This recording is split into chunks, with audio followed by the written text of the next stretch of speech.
Ton adversaire direct, c'était qui toi? Sur le papier, c'était Désiré Doué et Achraf Hakimi parce qu'ils montent tout le temps et tout. Mais Dembélé, il aimait bien venir de notre côté aussi. Donc... Aller en sélection nationale avec le Gabon.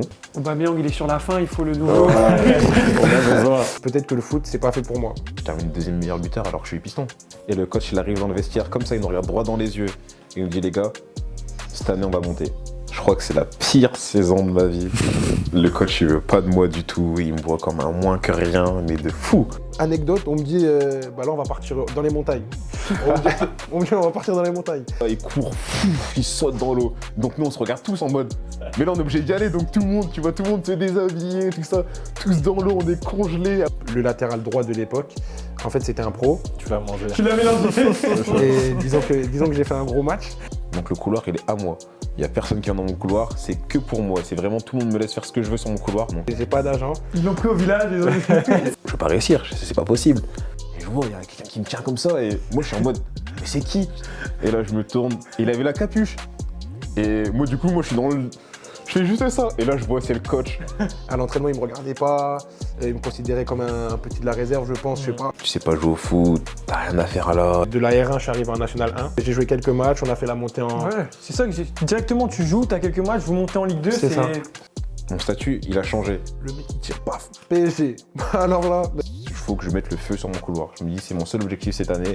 T'es là pour détruire. C'est ça. T'es là pour Moi détruire. je suis là vraiment pour dire, faut que je casse tout. Parce que je veux leur place. Vous dites, ouais, je vais vite. C'est qui va le plus vite en vrai? Bonjour à tous, bienvenue dans un nouvel épisode de VMA Podcast. Toujours avec moi, le seul et l'unique Caméléon, c'est comment frérot? Toujours, ça va frérot? Tranquille? On n'a même pas eu le temps de se raconter nos vies. On arrive ouais. chez le Martin direct, on s'envoie sur le pod. Ça fait plaisir de te voir gros et plaisir d'être sur un nouvel épisode en Franchement, bonne compagnie. C'est toujours des super moments exceptionnels, partager ça avec Martin, toi Alex. Aujourd'hui on a deux guests vraiment incroyables. J'ai hâte de commencer, deux footballeurs professionnels avec des parcours hyper inspirants. J'avais un petit message pour tous ceux qui nous ont soutenus sur les derniers épisodes. On a eu de bons retours. Continuez d'envoyer de la force, de vous abonner, ça donne une force énorme. Qu'est-ce que tu en penses Alex? Ça fait plaisir, hein. Ça Les fait bons plaisir. retours, même si c'est des retours négatifs, on les prend et on accueille. Ça C'est nous ça. aide. C'est ça. Donc par rapport aux guests d'aujourd'hui, comme j'ai dit, on a deux footballeurs. Un joueur de l'US Boulogne qui joue la montée pour la Ligue 2 et un joueur de Dunkerque qui joue la montée en Ligue 1. Teddy Averlan et Geoffrey Kondo, welcome to VMA Podcast. Bienvenue les gars.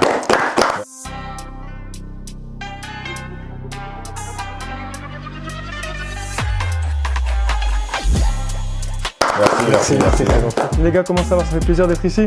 Bah ouais, ça fait plaisir. En plus, nous, ça fait longtemps qu'on s'est pas vus et tout ça. On se parle, mais on fait chacun notre bout de chemin dans le football. Exactement. Donc, non, franchement, ça fait plaisir de se revoir et d'être présent pour raconter un peu mon parcours. Exceptionnel. Vous êtes à l'aise avec les caméras là? Ça va? Oui, ça va. Vous ça avez va. l'habitude en fait. Ça va.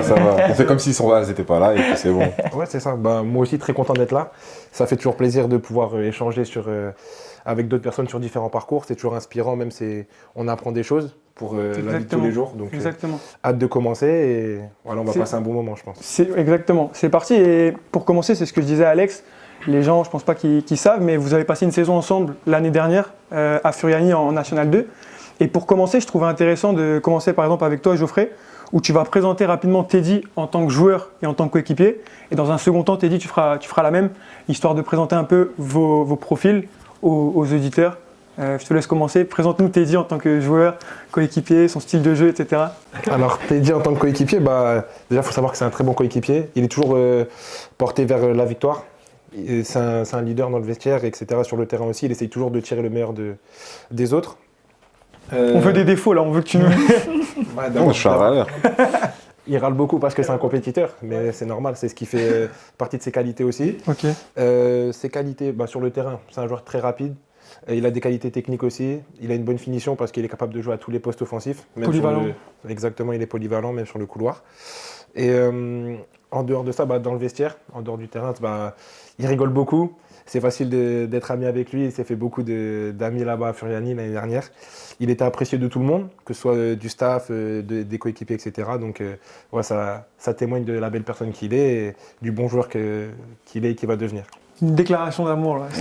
Non, convivial. Il a l'air presque surpris là. Ouais, il s'attendait à dire, il râle, il fait chier. Je me suis dit, on parle de moi là. Non mais Ça fait plaisir. C'est toi, bien d'avoir l'avis des gens par rapport à ça. On l'a pas souvent quand on est dans le monde du football. C'est vrai. Mais c'est top. C'est vrai. Et toi, du coup, Teddy, présente-nous Geoffrey en tant que coéquipier, en tant que joueur. En tant que coéquipier et même en tant que joueur.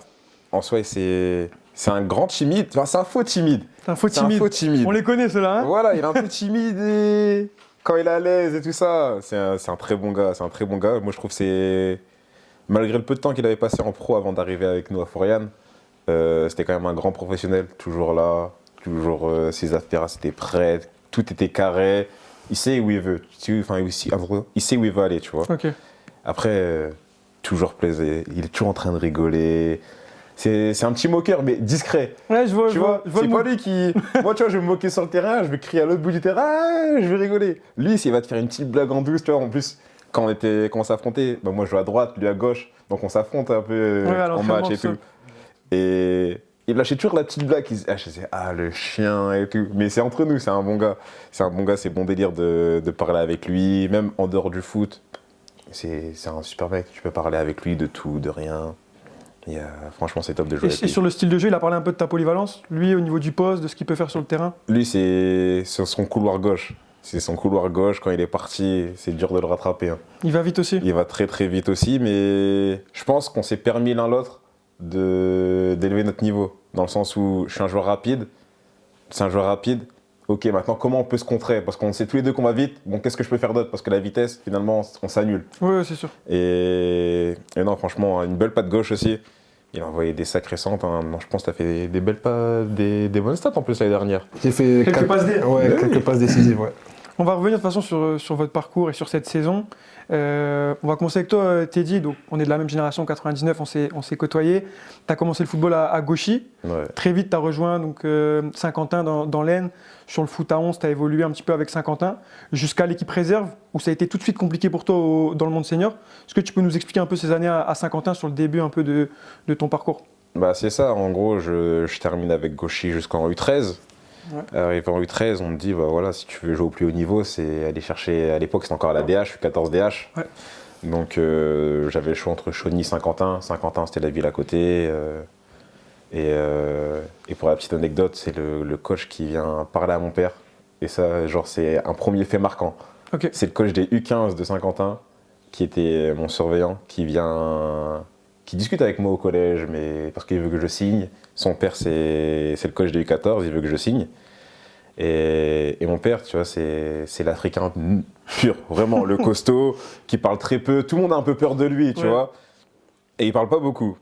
Et un jour, il me dit, ouais, vas-y, il faut que tu signes. Et je dis, vas-y, bah, parle à mon père. Pour moi, c'était la façon de dire en mode, tu vas jamais le faire, laisse-moi tranquille. Et franchement, un jour sorti du collège, il va voir mon père normal, il discute, et c'est là que mon père me dit, bon, tu vas signer à Saint-Quentin. Donc moi, trop content. Ouais. Je sais très bien que j'étais avec un bon coach, etc. Donc trop content. Je vais jusqu'en U16. Jusqu'en U16, je suis à Saint-Quentin.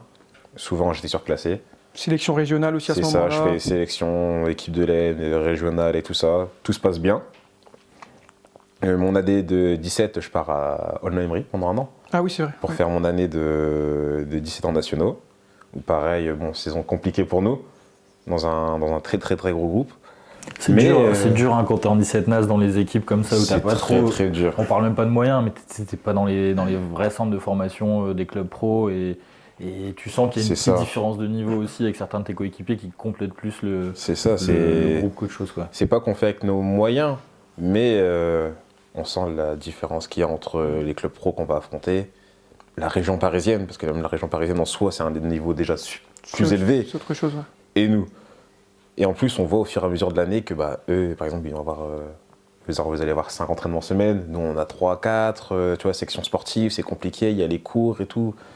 Et franchement, c'était très dur. Mais d'un côté, ça met une petite claque en disant, t'es pas arrivé, faut travailler, faut que tu arrives à faire quelque chose maintenant. Tu vois qu'il y a plus haut, comment atteindre ce plus haut? Mais non, franchement, j'ai grave apprécié mon année là-bas. J'ai rencontré des gens super, des coachs super et tout, c'était top. Et après, je décide de revenir en U18 à Saint-Quentin. Saint-Quentin. Parce que, bah, que ce soit le Noëmry ou Saint-Quentin, c'était au même niveau en U18, donc je me dis autant rentrer chez moi. Et Saint-Quentin me proposait en plus, il me disait que j'allais m'entraîner avec la N3. Et et jouer avec les 18 le week-end. Donc je me dis, bénef, en vrai, je m'entraîne avec la N3, senior, franchement, c'est top. Donc j'y retourne. Et c'est là que ça devient un peu plus compliqué déjà. Donc je m'entraîne comme un fou, en vrai, je m'entraîne comme un jeune qui arrive en équipe première. En plus la N3, moi je vois ça comme un truc de fou et tout.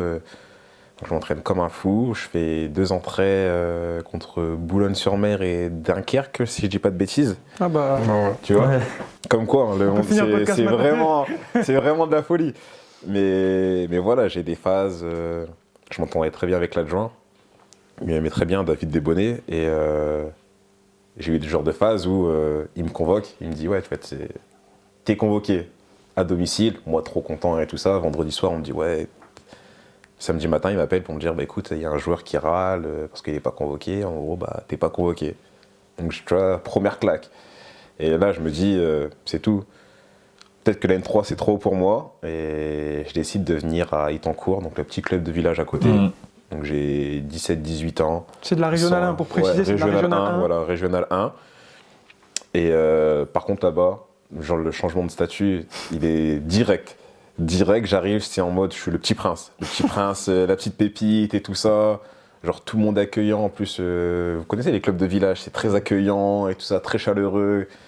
Et là-bas, je vis ma meilleure vie, franchement, je m'éclate. À côté, j'ai l'équipe de petits et tout, franchement, trop bien. Et il y a Sedan qui arrive. Donc Sedan N2, j'avais affronté la réserve et le coach avait grave kiffé. Donc il m'invite en test.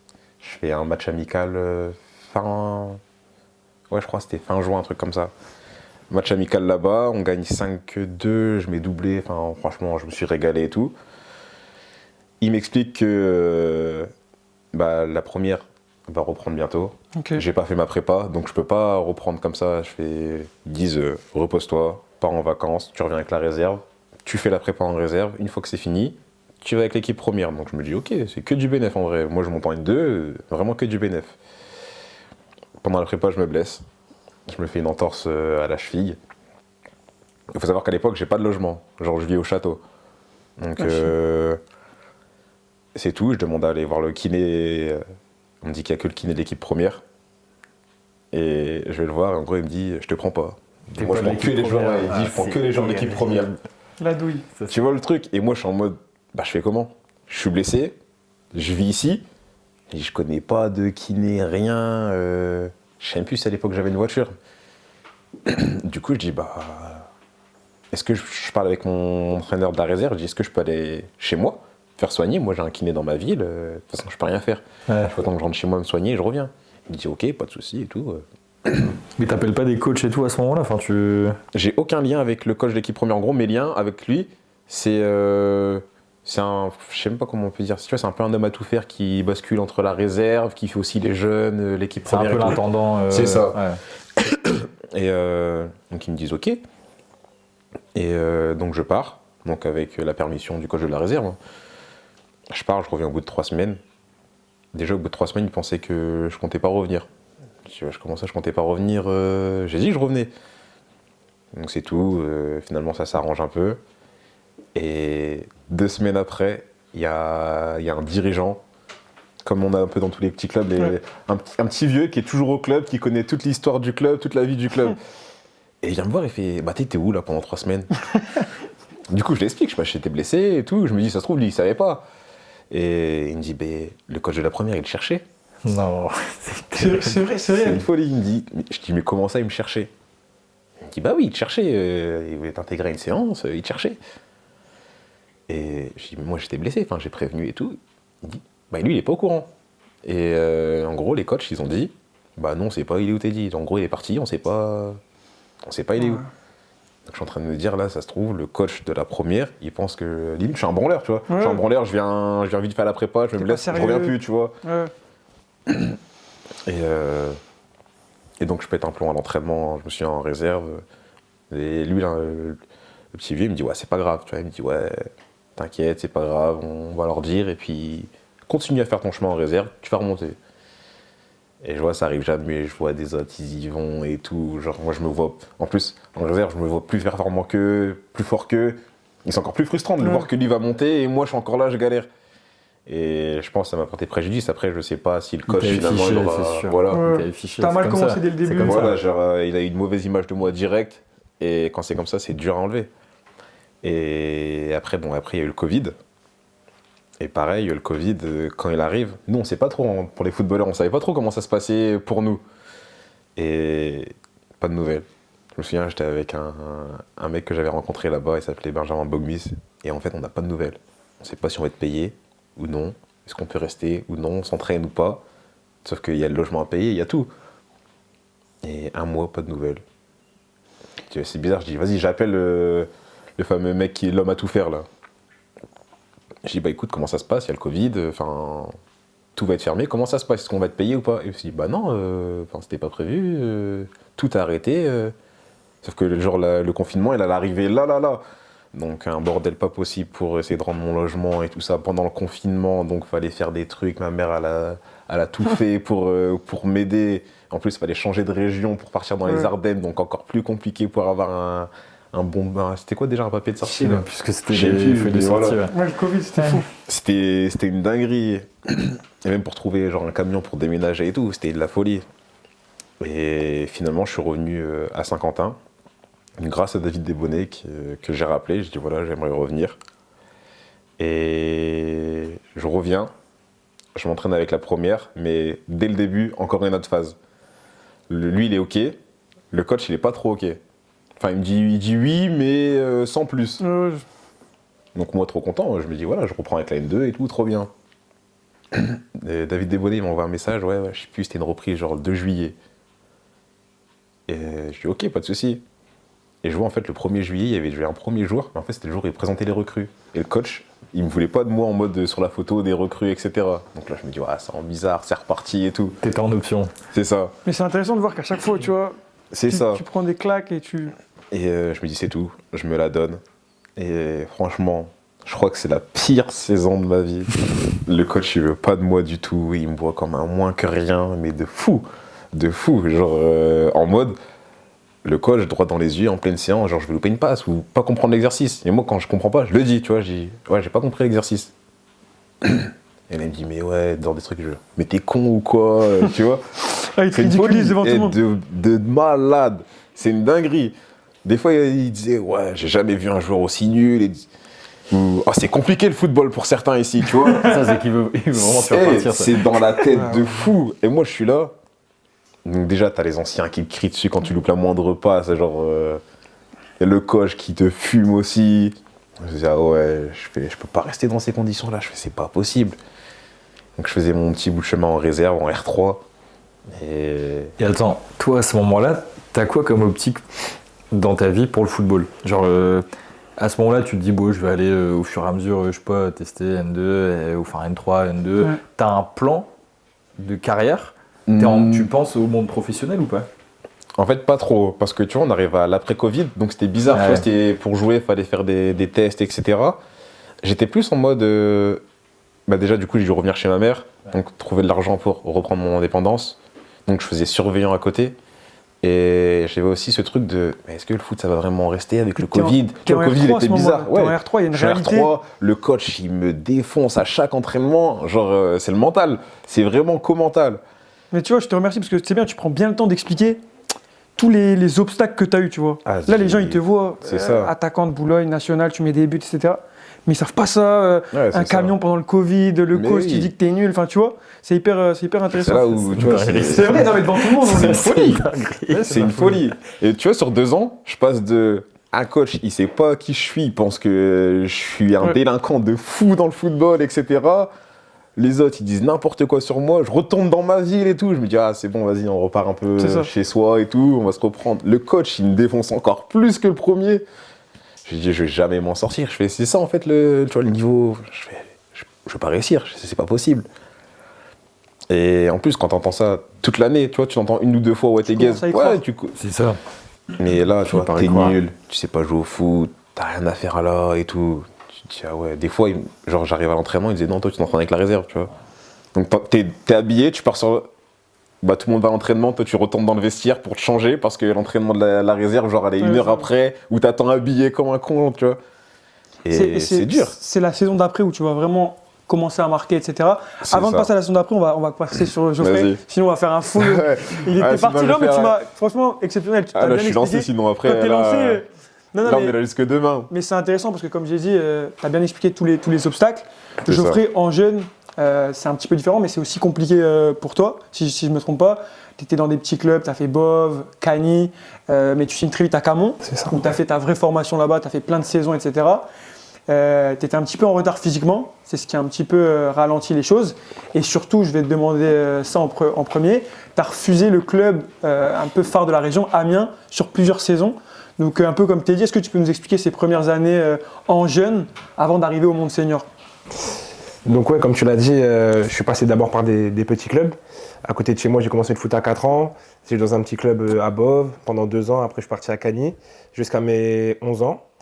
Et c'est à cette période-là où justement, il y a Amiens qui arrive.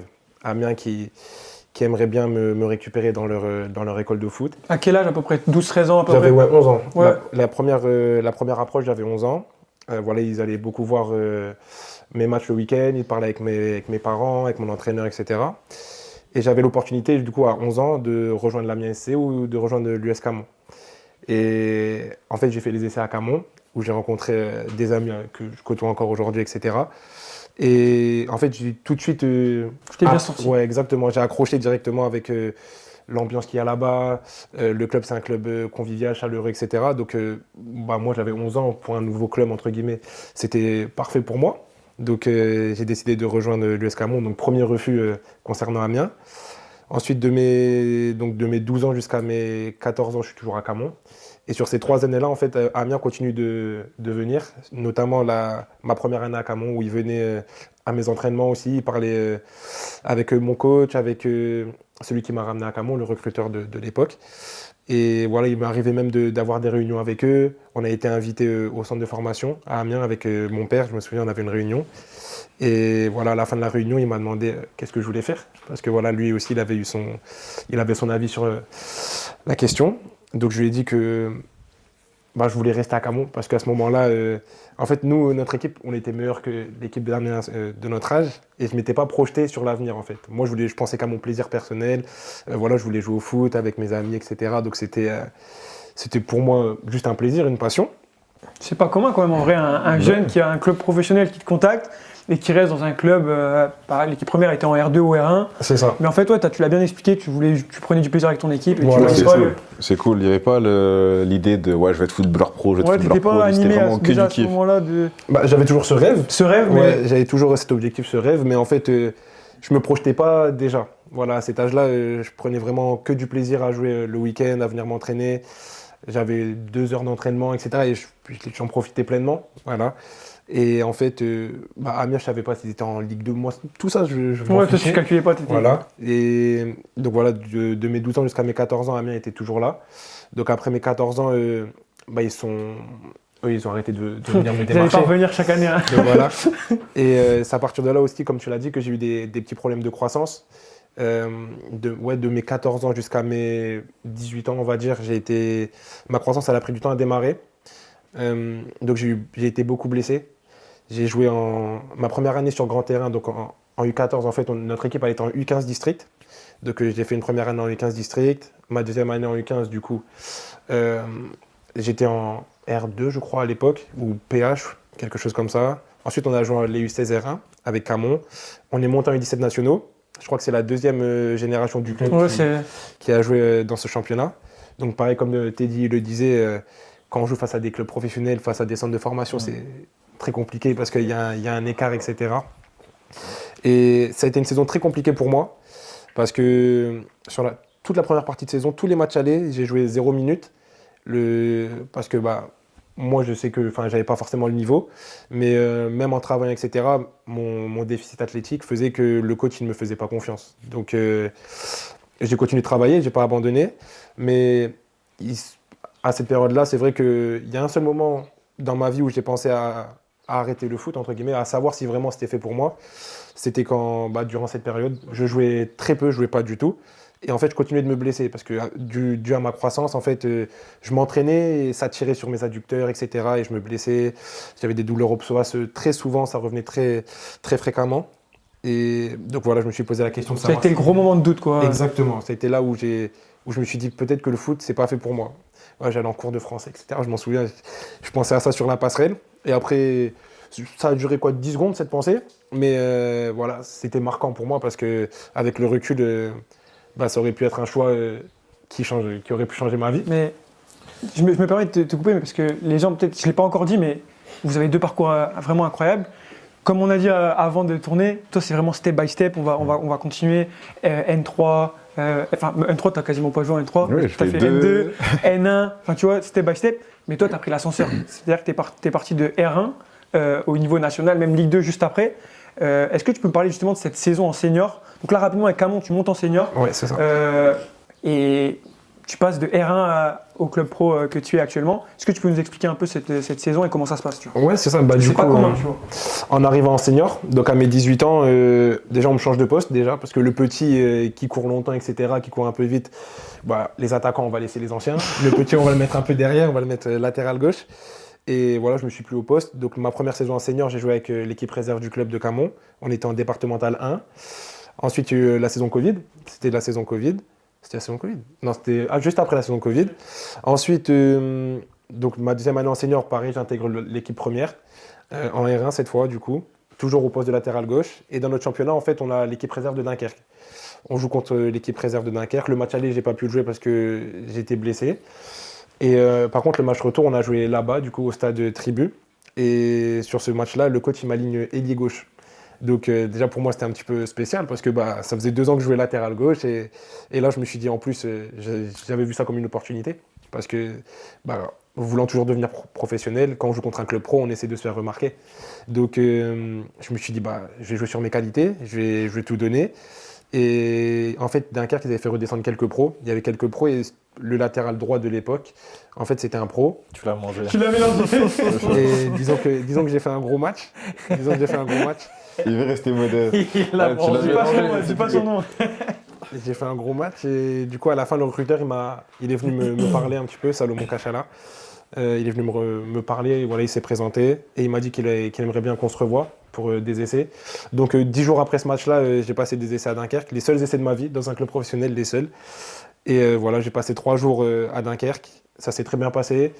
Ils m'ont proposé, ils m'ont dit qu'ils me voulaient déjà.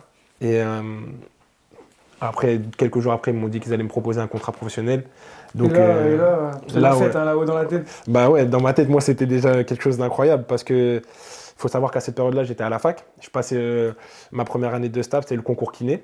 Donc, quand je suis venu faire mes essais, en fait, j'étais en pleine révision pour le concours kiné. Et quand on m'a dit que j'allais signer professionnel, je me suis dit tout ça. Kiné, c'est bien, mais on va plus tard. C'est ça, exactement. Je me suis dit, on va profiter du rêve. J'avais signé, on m'avait proposé un contrat de 2 ans, de 2 années. Donc je me suis dit, pendant 2 ans, je me donne les moyens de réussir et de lancer ma carrière. Si ça ne marche pas, tant pis, j'aurais essayé. Mais je me suis dit, il faut croquer la pomme à pleines dents. Donc voilà, on va y aller à fond. Et mes parents, ils m'ont soutenu. Au début, pour eux, c'était aussi un petit peu... Ils avaient un petit peu peur parce que c'était l'inconnu. Leur faire peur de exactement, fou, ouais. parce que c'était l'inconnu. Pour eux aussi, leur enfant, il avait 20 ans. Eux, ils me voyaient devenir kiné, etc. Loin du football professionnel, quoi.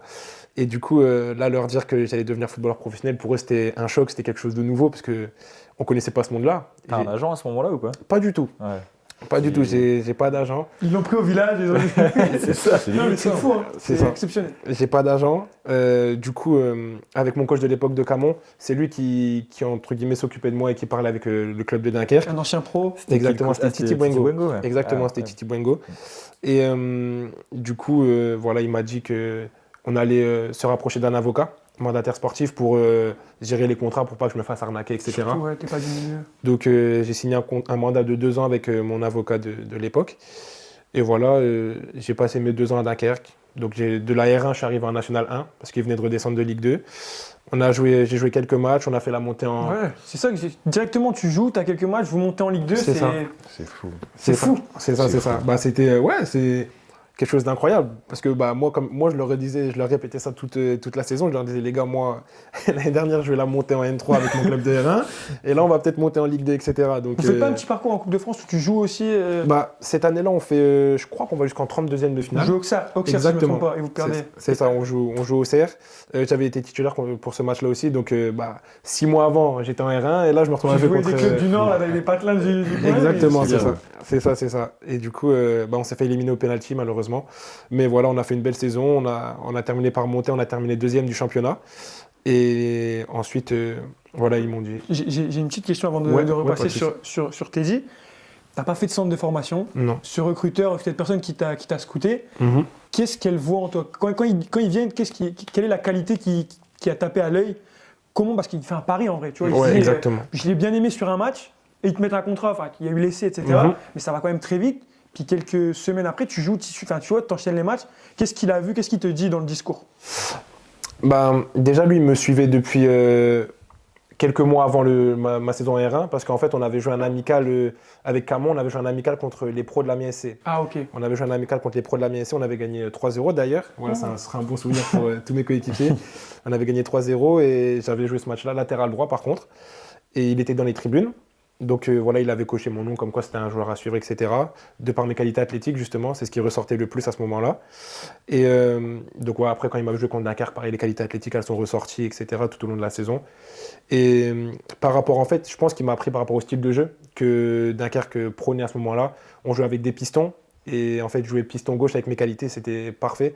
Je collais parfaitement, je cours vite, je cours longtemps, je répète les efforts. Donc pour eux, c'était parfait. Avoir un petit jeune qui n'a pas été formé, donc eux, ils vont pouvoir me former aussi, me mettre entre guillemets en exposition sur le plan national pour continuer de me faire progresser. Pour eux, tout le monde était gagnant dans l'histoire. Donc voilà, je pense que c'est surtout pour ça. Et comme tu l'as dit, il a fait un pari et j'espère que voilà, il sera gagnant à l'avenir.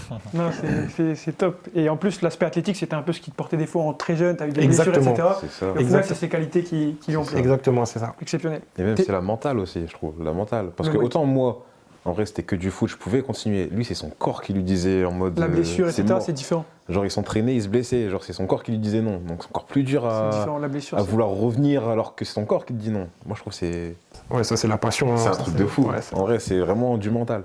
Pour revenir sur ton parcours, là, on est sur la 2e saison avec Saint-Quentin. C'est Teddy Bertin, un coach qu'on a... En fait, la seule saison que j'ai fait avec Alex, c'était notre coach. Ouais, Et c'est ce coach-là qui va te lancer dans le grand bain. c'est ça. Tu vas nous expliquer un petit peu ça. Et c'est vraiment ta première saison où tu mets des buts, je crois que tu mets 6 buts, quelques passes D. Et au final, tu vas faire 2 saisons comme ça à Saint-Quentin. Tu vas prendre le temps de nous expliquer ces 2 saisons. Mais tu fais 2 belles saisons avec des stats assez similaires. Tu vois, je crois que c'est 5-6 buts et 2-3 passes D à chaque fois. Et derrière, l'année avec Furiani. Explique-nous un peu ces 2 saisons. Qu'est-ce qui fait que ces 2 saisons, ça marche? Et explique-nous un peu l'anecdote de Teddy Bertin qui te jette comme ça dans le grand bain sans réfléchir. En fait du coup c'est... Donc après mon année terrible avec Montero, et à la fin, il y a changement de coach. Donc je me pose la question, et je me dis, bon, qu'est-ce que je fais? Et souvent quand c'est comme ça, je parle avec mon meilleur pote, je dis, bon, qu'est-ce qu'on fait en gros? Et le club fait des essais, que tu vois, en N2, N3, c'est encore des essais pour que les gens viennent. Et le coach, il me dit, écoute, j'ai envie de te voir, viens aux essais avec les autres, et puis voilà. Donc moi j'y vais, total plaisir, en vrai, Détente. je kiffe, je joue mon jeu, mais je me dis, voilà, j'ai quand même un truc à jouer. Donc je me donne à fond et tout, et puis à la fin de l'année, il me dit, voilà, moi j'ai envie que tu restes. Il me dit, j'aime bien ce que tu fais, j'aime bien ce que tu proposes, voilà, dépassement de fonction, la gnac, la grinta, tout ça. Il aimait bien. Donc je dis, ok, bon, bah, on va voir. En vrai, j'avais rien à perdre. Je me dis, au pire des cas, je m'entraîne avec une N2. C'est tout. Pour moi, j'arrive au début de saison, je me dis, je vais pas jouer. Je suis dans le même délire que l'année d'avant, je vais pas jouer. L'été, je fais quasiment pas la prépa parce que du coup, je travaille. Tu dans le monde travailles. du handicap et tout ça, là où ma mère, elle travaillait. Donc je m'entraîne très peu. Et on arrive première journée de championnat, la veille, le vendredi. Et on va pour aller sur le terrain s'entraîner. Donc moi, dans ma tête, je sais même pas si je vais être convoqué. Tu vois, je me dis, je suis convoqué, c'est bien, je suis pas convoqué, c'est tout. Et là, il me prend par l'épaule, il me dit, t'as déjà joué neuf? Teddy. Je vois trop tes diverses. Et vraiment, il me prend comme ça, il me fait, t'as déjà joué neuf? Et moi, dans ma tête, je me dis, peut-être qu'il veut parler comme ça et tout. Je dis, ouais, mais en jeune, ça fait longtemps. Il dit, bah ok, bah demain t'es neuf. Il y a le flair, lui. Il m'a dit ça comme ça, il me Il dit dit bien. ok, bah demain t'es neuf. Donc je passe de j'ai pas joué l'année d'avant, la prépa je l'ai quasiment pas fait et tout. Même des fois je venais au match de prépa et tu vois qu'on est nombreux, je jouais des 5 minutes. Donc vraiment pour moi je suis pas dans les plans. Et là il me dit... Il a été inspiré, t'es dit là. il me dit bon là prépare-toi, demain tu vas jouer neuf. Donc, moi déjà sous le choc, déjà je jouais latéral ailier. Et là il me dit 9 attaquant de pointe, je fais j'ai pas joué ça depuis 13. Et je dis bon bah c'est tout, je fais en vrai quand faut y aller, faut y aller. Je me souviens la nuit j'ai quasiment pas dormi.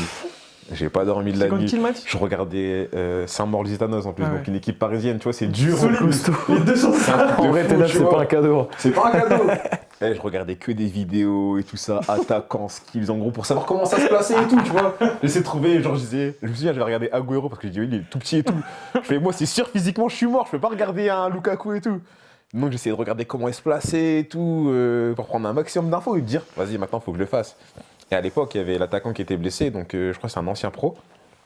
Il s'appelait Jonathan. Et le vendredi, il m'a fait que m'aider. Il m'a dit, voilà, fais ci, fais ça. Moi aussi, j'essayais de lui demander, mon gros, comment faire pour en mode faire chier la défense. Je me suis dit, au pire des cas, si je peux pas marquer, faut que je fasse un truc pour mes coéquipiers. Faut que je montre un truc. Et finalement, le match s'est très bien passé. Je mets le but égalisateur, je mets le 2-2. Donc premier but en plus en N2, donc un soulagement, etc. Et là, c'est parti, j'ai joué quasiment toute la saison. Ouais, j'ai joué toute la saison même. Teddy Berta il me fait confiance à la mort, mais de fou Il malade. te faisait jouer quel poste, du coup? J'ai joué, du coup, j'ai fait ailier, j'ai fait 9. J'ai fait des fois latéral droit quand en mode c'était un mec qui bombardait, il me mettait latéral droit pour dire en mode lui je veux pas le voir. Et ouais, sinon après 2 fois deuxième attaquant en mode il me laissait, il mettait un attaquant et moi je tournais autour de lui. Il voyait que, et moi j'aime bien ça, j'aime bien le truc où je suis un peu libre, je fais ce que je veux et moi juste mon truc c'est, je me dis, faut que je mette en difficulté l'adversaire. Donc voilà, partir dans le dos, revenir, me mettre dans des zones où il y a personne, etc. Et j'aimais beaucoup ça. Et je termine meilleur buteur de l'équipe. Ouais. Donc moi je fais donc tu vois il y a 2 saisons, il y a une saison où je joue pas et la deuxième saison je suis meilleur buteur de l'équipe. Et même au niveau des anciens, tu vois, je passe du petit jeune C'est ça. à un mec où maintenant t'es dit c'est à toi, tu vois. Limite si on a envie, faut que tu marques. C'est toi là maintenant, Il c'est compte ton sur toi rôle, sur les maintenant, on matchs. compte sur pour, toi. Et en parallèle, du coup, moi je fais mes études pour devenir éducateur sportif parce que je me dis le foot, toujours dans la période Covid, je me dis le foot, c'est plus sûr. C'est plus sûr avec le Covid, à tout moment ça s'arrête et je suis encore niqué. Et à la fin de cette saison-là, il y a plusieurs clubs qui m'approchent, de la région parisienne, etc., en N2. Et pareil, toujours. Donc je parlais avec mon agent de l'époque et je parle toujours avec mon meilleur pote. Je me dis, bon, qu'est-ce qu'on fait? Je fais, est-ce qu'on tente le pari, on refait un peu comme à Sedan, on fait une année, on s'en va, ou je reste? En comptant que rien n'est dit que j'allais faire une même saison, tu vois. Et finalement, je décide de rester. Top pour la continuité. Bah, en fait, il y avait la continuité, il y avait aussi pas de la colère, mais un truc où je voulais pas que les clubs ils se disent, c'est juste ma saison prime. C'est ma saison prime, voilà, j'ai fait une saison et après c'est fini. Donc je me suis dit, je suis dans mon club, et Teddy Bertin, je vais jouer. Mais vois. justement, là tu notes un point et c'était ma prochaine question. Moi, c'est surtout, en fait, les saisons d'avant, c'est compliqué, tu joues pas, etc., t'as pas la confiance. Là, d'un coup, tout se passe bien. Enfin, tu marques, Grave. tu mets 7 buts. Mm. La saison d'après, au final, tu parlais de statut, etc., tu joues encore plus. Et je vois des 90 minutes, tu es un titulaire indiscutable, tu mets les buts. Sur l'aspect mental, mindset, au niveau de ta confiance, comment tu te sens à l'intérieur de toi? Parce que tu vois, quand c'est compliqué, Sedan, machin, tu dis le foot, tu vois. Mais là, tu mets des buts, t'enchaînes, etc. Sur l'aspect vraiment, confiance, comment tu te sens? Est-ce que tu te dis, bah, je peux aller chercher, je peux tout aller chercher, ou tu es encore un petit peu, vas-y, on profite? C'est quoi ton état d'esprit un peu? Bah déjà, avant de te parler tu vois, du futur, etc., j'étais en mode, mon statut, il a changé. Donc je passe d'un mec qui joue pas, à un mec qui joue, qui a des responsabilités. Tu vois, limite, je sais que si je marque pas, l'équipe, tu vois, je vais le sentir, tu vois. Surtout quand t'es neuf, souvent c'est ton rôle. Donc même des fois, moi je calculais pas le jeu. Je me dis, moi mon but c'est juste d'être dans la surface quand le ballon il Marquer. arrive. C'est juste ça. Aller faire du jeu, etc. C'est bien, j'ai dépensé trop d'énergie. Et franchement, je suis bien. Après, je découvre des responsabilités. Tu vois, je découvre des responsabilités du style où, bah, quand tu perds 1-0 et que toi t'en as loupé 3 d'occasion, tu sens que c'est sur toi que les regards ils sont un peu posés en mode il fait chier, il a pas marqué. Et j'aime ça. J'aime ce côté où je suis responsable maintenant. Genre l'équipe, en plus la plupart des anciens ils me connaissent depuis tout petit. Et là maintenant, j'ai des responsabilités même envers eux, tu vois. Et non, franchement, je suis confiant, je me sens bien. Je suis avec un autre qui s'appelle Anis Belrahim, on a un peu le même parcours. On arrive en même temps en équipe première, on joue en même temps. Et on est les petits jeunes qui arrivent enfin à intégrer l'équipe première. Voilà, et qui s'imposent. Et je me dis là maintenant, j'ai réussi. Je me dis, il faut que j'aille chercher plus. En fait, c'est toujours ça mon idée, c'est j'ai un objectif, je l'atteins, ok c'est cool. Bon maintenant, qu'est-ce que je peux aller chercher? C'est toujours ça, aller chercher un petit truc, même si c'est minime. Mais je veux toujours chercher un petit truc en plus, tu vois, un petit truc qui fait que je me dis, bon bah là je me suis amélioré. Et c'est ce qui se passe dans la deuxième saison, où là j'enchaîne. Je suis vraiment un élément indispensable. Sur mon couloir, là je deviens piston, parce que le coach il change de système. Et Mais tu as les mêmes stats qu'un attaquant au final, parce que je vois que c'est ça, et en fait, tout le monde comprend que c'est mon poste, c'est fait pour moi. En plus, on jouait sans ailier, donc on jouait en 3-5-2, donc le couloir il est à moi. Il n'y a personne qui est dans mon couloir, c'est que pour moi. C'est vraiment tout le monde me laisse faire ce que je veux sur mon couloir, donc ma liberté, je l'ai toujours. Et en plus, je peux encore plus exploser avec ma vitesse. Et je kiffe. Et vu que j'ai toujours été porté vers l'avant, donc j'ai des stats. Et je termine deuxième meilleur buteur alors que je suis piston. Tu vois, Ouais. je termine T'as deuxième les mêmes meilleur stats, club, je tu te vois. dis, j'ai regardé, t'as quasiment les mêmes stats que. Et ça, c'était. Et là, j'ai dit, ouais. Là, j'ai trouvé un poste qui me plaît en plus, parce que moi, je cours, j'aime bien courir longtemps, vite. Tu vois, c'est un peu. Tu vois, c'est vraiment les mêmes styles qu'on a avec Joe. Et de là, après, donc, je confirme. Parce que j'avais décidé de confirmer, je confirme. Et je me dis, maintenant, il me faut quelque chose de mieux. Donc là, je suis en N2, je joue le maintien, on se maintient et tout. Et je dis, je veux mieux. Donc je sais pas, je me dis national, je trouve que ça fait haut. Je me dis bon, il me faut une N2, mais Compétitif. ouais, voilà, qui veut chercher un truc, tu vois. Et c'est là que Patrick Vieira, il rentre en action, il vient me chercher où il reste encore 7 journées. 7 journées de la fin, je reçois un appel. Et ouais, c'est lui, donc il m'appelle et tout. Tu peux le présenter parce que tu as dit son nom, on sait pas Ouais, si. Patrick Vieira, donc c'est le coach de Florian à l'époque. Ok. Maintenant, c'est le coach du Mans et tout. Et donc, il m'appelle, il me dit, on va dire un peu le speech des coachs, tu vois, quand ils veulent ouais, voilà, je m'appelle un tel, je suis tel club, je suis très intéressé par toi, etc. Mais l'année d'avant, j'avais fait de bonnes saisons, donc j'avais des coachs qui m'avaient appelé. Donc, moi, je lui ai dit, en plus, en rigolant, mais je lui ai dit, bon, coach, désolé, mais je connais le pipeau, oui, je suis très intéressé, je te suis, tout ça. On le connaît, ce pipeau que tous les joueurs ont reçu. Et là, il me dit, ah ouais? Il faut le voir pour comprendre. Tu vois, il rigole parce qu'il sait. Il le connaît. Il me dit, ah ouais?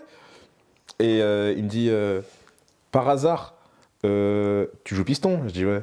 Il dit, tu ferais pas exprès de laisser ton attaquant, genre en gros, tu te laisses une petite marge, tu dis, vas-y, moi j'avance, et laisser ton attaquant derrière, parce que tu sais que tu vas le rattraper quoi qu'il arrive. Et là, je rigole au téléphone, je fais, c'est clairement ce que je fais, tu vois. Moi, je suis piston, mais je laisse mon attaquant, et il peut avoir 2 mètres de plus long. Je fais, je vais le rattraper, je le sais. Mais il n'y a que moi qui le pense, tu vois. Mes coachs, ils sont jamais cramés. Et lui, il me le sort au téléphone, donc là, j'ai compris direct. Je fais, ah ouais, lui, il m'a suivi de fou. Toi de fou, ouais. ouais. Par cœur. Et même pour la petite anecdote, à la fin, je sais plus, je crois que je suis tombé malade, un truc comme ça, et j'ai pas joué l'avant-dernier match. Et lui, il avait match aussi. Vers la mi-temps, je reçois un message, pourquoi t'as pas joué? Tu vois, un peu le coach. Genre, limite, je me fais plus embrouiller par lui que mon propre coach. Et Ça t'a plu. ça. ouais, franchement, À ce au moment-là, téléphone, tu sais c'est que, trop bien passé. Ouais, au téléphone, c'est trop bien passé parce que moi, j'ai la mentale où j'aime gagner. Moi, je suis un gagnant et j'aime pas les délires. Ouais, on joue le nul, tu vois. Ouais, on joue pour limiter la casse. Moi, c'est quoi qu'il arrive, faut jouer la gagne parce que, en fait, je trouve ça nul de jouer pour un match nul ou pour pas perdre. Moi, je viens toujours pour l'idée de gagner. Et coach Vieira, c'est sa mentalité de ouf. C'est sa mentalité de malade. Et ça a matché, donc j'ai signé à Fourian et tout. On va expliquer aussi, Geoffrey, comment t'atterris, parce qu'au final, on est dans le même timing. C'est ça. Donc toi, vous montez avec Dunkerque en Ligue 2, C'est ça. et ils décident de te prêter pour que tu aies du temps de jeu, et ils te prêtent en N2. Toi, à ce moment-là, juste, qu'est-ce que tu en penses? Parce que moi, je me dis, vous montez en Ligue 2, ils peuvent te prêter en National. Toi, comment tu le ressens, et comment ça se fait, surtout avec Furiani? Alors pour moi, ça a été une décision compliquée au début. Ouais. Franchement, je l'ai mal vécu. Parce que. J'en étais sûr, tu vois. En fait, on a eu 2 coachs. La saison où on est monté en Ligue 2, on a eu 2 coachs. Le premier coach qui me faisait très confiance, Romain Révelli, parce qu'il croyait en moi, c'était un coach formateur, etc. Et durant la saison, voilà, il est parti, il a été démis de ses fonctions. Et on a eu un nouveau coach. Et donc je me suis dit, bah, nouveau coach, voilà, j'ai un peu plus d'expérience. Là, j'ai 5 mois en National 1. Peut-être que voilà, il va me faire jouer, etc. Mais en fait, pas du tout. Ce coach-là, 0 minute. 0 minute. À l'entraînement, il ne me regardait pas. Il me considérait comme un petit de la réserve, je pense. Je sais pas. Bref, il ne me parlait pas. On s'est eu 3 mois. On ne s'est pas parlé quasiment. Et donc on est monté en Ligue 2. Voilà, parce que voilà, il faut reconnaître qu'il a fait un très bon travail. On a fait 7 victoires d'affilée pour monter en Ligue 2. Et donc entretien de fin de saison. Et voilà, je m'attendais à tout sauf au fait de me faire prêter. Donc il arrive, il me dit que voilà, c'était pour lui. En fait, il me voyait pas jouer avec lui la saison prochaine. Que voilà, j'avais besoin de progresser encore, etc. Que bah, entre guillemets, j'avais pas le niveau. Sauf que moi, j'ai un peu pris ça comme pas une insulte, mais voilà, je l'ai très mal pris. L'ego et... Exactement. Parce qu'en normal. fait, il m'a jamais laissé la chance. En fait, il m'a pas laissé une chance, même pas une seule minute de me donner à fond sur le terrain. Donc je me suis dit, bah, c'est un petit peu dur, etc. Et donc pendant l'entretien, il m'a dit, voilà, il y a des clubs qui ont déjà appelé pour te récupérer en prêt. Il y avait Boulogne, justement, il y avait Furiani, parce que c'était le meilleur ami. En fait, Patrick Vieira, c'était le meilleur ami de mon coach de l'époque. Et il y avait en national, il y avait Gaulle, le Gaulle FC qui venait de monter en national, etc. Donc au départ, je devais m'engager au Gaulle FC.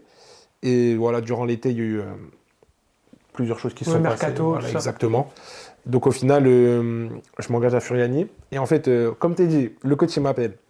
Le coach Videra, il m'appelle. Et bah, moi, très timide au téléphone et tout, voilà, je réponds. Et en fait, lui, il a brisé la barrière, direct. Ouais, t'as mis à l'aise. Direct. On a rigolé au téléphone, etc. Du fait qu'il connaissait mon coach de l'époque, ça a facilité les choses. Et voilà, il m'a dit qu'il me voulait dans son équipe, etc. parce qu'il visait la montée et que je pouvais être un joueur important et tout. Donc je me suis dit, bah, nouveau challenge. Voilà, bien sûr, j'ai demandé conseil à plein de personnes parce que partir en Corse, alors que c'est que ma deuxième saison en pro. En plus en Corse, c'est vrai. Bah, voilà, ça fait un petit peu peur, surtout pour mes parents aussi. Je pars très loin d'eux et tout. Donc, j'ai demandé des conseils à plusieurs personnes. Tout le monde m'en a dit du bien. J'ai entendu beaucoup de retours positifs aussi sur le coach, etc. Et donc, bah, je me suis dit, bah, c'est parti, on se lance. Et voilà, bah, comme tu as dit, il m'a dit que j'allais jouer piston dans un style de jeu très offensif. D'ailleurs, on a dominé tout le championnat tactiquement, etc. Franchement, c'était un régal de jouer le week-end, etc. Parce que le coach, il avait des vraies idées. Il prenait un football collectif, mais porté vers l'avant, assez dynamique. Et donc, bah, sur le terrain, tu t'ennuies pas. Déjà, tu peux pas t'ennuyer avec lui. Il crie tout le temps. Et son adjoint, il crie tout le temps. Donc, on a eu un super groupe aussi. Et franchement, ça a été une très belle saison, très, très enrichissant. Il y avait qui? Il y avait Vivien Tétard, Arnaud Exactement. Binet, C'est Baptiste ça. Tétard, Baptiste Leclerc. Baptiste Leclerc. Vous avez quand même de bons joueurs, on les connaît avec Alex. C'est Ouais, des bons ouais, joueurs, bonne ambiance. Valère était là. Valère Paulet, exactement. Oui. Valère Paulet. Mais c'est ça qui est top, c'est quand tu vois notre saison, même moi j'ai vu, la première chose que j'ai vu du club, parce que tu vois, lui s'est renseigné. Moi je me suis pas renseigné. Juste ce que j'avais, c'est le préjugé de la Corse. Vas-y, t'entends toujours parler, les Corses, les racistes, les Et au final, j'allais poser cette question. La Corse, c'est comment? C'est bien. C'est exceptionnel. C'est exceptionnel. Après, j'ai envie de dire, c'est comme partout. C'est comme partout, ouais. Tant que tu cherches pas la merde, il va rien t'arriver. Avec nous, ils ont été très accueillants, ils nous invitent, tu vois, ils rigolent avec nous. Ils sont normaux. Je sais pas comment expliquer le terme, mais ils sont sans prise de tête. Ils sont là, ils rigolent avec toi, ils parlent normal, comme s'ils te connaissaient depuis des années alors que tu viens d'arriver, tu vois. Ouais, ils sont très Et ça, accueillants. C'était énorme. Mais si je résume, donc, toi, dans ta perspective d'aller toujours un step plus haut, tu arrives à Furiani, tu valides de 2 saisons, enfin tu viens de 2 grosses saisons en N2. C'est ça. Toi, tu es prêté, c'est un statut différent quand même. Prêt en N2 alors que tu es sous contrat pro, ça peut être un cadeau empoisonné. Et au final, vous faites 2 belles saisons tous les deux, avec des passes D, des buts, des passes D. Et derrière, vous retournez à l'échelon supérieur. Est-ce que vous pouvez me parler rapidement de cette saison sur l'aspect un peu collectif, les résultats? Vous jouez la montée à ce moment-là? On joue la montée. Mais vous n'êtes pas monté. Non. Comment ça s'est joué un petit peu sur la fin, un petit peu cette saison-là? Je pense qu'en vrai, et je pense que tu vas me rejoindre sur ça, la saison, ce qui a fait la saison, je crois que c'est le premier jour de la prépa. On arrive dans le vestiaire, donc on se connaît à peine et tout. Hein. Et le coach, il arrive dans le vestiaire, comme ça, il nous regarde droit dans les yeux. Il nous dit, les gars, cette année, on va monter. Alors nous on vient à peine d'arriver, on a à peine nos équipements, il nous dit, cette année, on va monter. Donc nous, on se regarde en mode, mais c'est pas possible et tout ça. Parce que quand tu prends le recrutement, donc ce que je disais, il est prêté, je viens de N2. Je crois qu'il y avait que Elhadj Koli qui venait de N2. Sinon, il va chercher Baptiste Hérin, Samir Yara, R2, tu vois. C'est pas un recrutement, on va dire, d'un club qui cherche à monter. C'est un recrutement, on va dire, mais sur le terrain, on était trop fort. Qualité. Il avait des idées, on avait un style de jeu dominateur. Peu importe l'équipe qui venait, peu importe l'équipe qu'on affrontait, c'était nous qui dictons le rythme. Et ça, c'est incroyable à jouer. Franchement, pour tout footballeur, c'est un régal de dominer, d'avoir le ballon. C'était dur pour nous. Parce que comme il dit, le coach écrit, il est exigeant, etc. Le coach adjoint. On prend du plaisir cette saison. On prend du plaisir. On souffre, mais on prend du plaisir. Même humainement. Genre, avec les Corses, les non-Corses, ça rigole. Tout le monde, en fait, tirait pour aller pour la montée. Tu vois, on va tous chercher la montée. Et le coach, sur ça, il était intransigeant. C'est que tout le monde... Enfin, en fait, c'était l'équipe avant les joueurs. Ok, il n'y avait pas... Ouais, moi, c'est un fait qui m'a marqué, je sais pas pour toi, mais en prépa, il en vire 2. Il en vire 2. Il en vire 2 en prépa. Je crois que j'en connais en août. Ouais. On est en août, il y a 2 joueurs qui virent parce qu'il dit, ouais, ils veulent pas de chez... Ils sont pas pour l'équipe. Moi, c'est la première fois, le mec, il arrive en début juillet. Début août, il est viré, tu vois. Et je pense que ça nous a mis aussi une claque en mode, ah ouais, non, là, faut se tenir à carreau, faut se donner. C'est ça, faut se donner à fond. Ouais. Parce que c'est pas n'importe quel coach qui ferait ça. Souvent, on te prévient, on te donne du temps. Et lui, c'est direct, tu veux pas de souci, au revoir. Et durant la saison, il y en a plein d'autres qui, tu vois, ils ont été sanctionnés, etc. Mais toujours avec un franc-parler. C'était carré, juste. C'était carré, il n'y avait pas à dire dans le plan de jeu, on savait ce qu'on avait à faire. Tu pouvais changer n'importe qui savait ce qu'il avait à faire sur le terrain, à quel moment. Avant de passer à la suite, toi Geoffrey, j'ai une question pour toi. Comme j'ai dit, tu sortais quand même de 2 belles saisons N2. Toi, c'est ta première saison pleine où tu joues quasiment tous les matchs, etc. En N2, avant, tu étais en R... Enfin, ta dernière saison où tu étais titulaire, c'était de la R1. Comment tu te sens sur le terrain Est-ce que tu te sens au-dessus? Est-ce que tu te sens au niveau? Comment tu le vis, toi, en tant que joueur? Déjà, avant d'arriver à Furiani, j'avais fait les 2 premières semaines de prépa avec Dunkerque. Donc, mon dernier match avec Dunkerque, c'était contre Lens en amical. Et du coup, j'arrive comme ça à Furiani. En fait, eux, ils avaient déjà repris l'entraînement, etc. Donc, moi, je ne pouvais pas m'entraîner par rapport à... avec le groupe, c'est normal. Etc. Avec une situation contractuelle aussi qui faisait que voilà, je ne pouvais pas m'entraîner. Et donc, je m'entraîne, je crois que je fais 2 entraînements. Ensuite, on va jouer contre Ajaccio. Moi, le premier match amical que je joue, c'est Ajaccio. Et ensuite, anecdote, on me dit, là, on va partir dans les montagnes. on me dit, on va partir dans les montagnes. Donc moi, déjà, moi, j'étais choqué. Moi, je comprenais rien à ce qui se passait et tout. Et donc là, on part 1 jour et demi, on fait le GR20, on fait une partie du GR20, pour ceux qui connaissent. J'avais vu les stories, tout ça. Ouais, incroyable. En fait, sur le moment, là, c'est trop dur à vivre. Non, franchement, moi, c'était très dur à vivre sur le moment.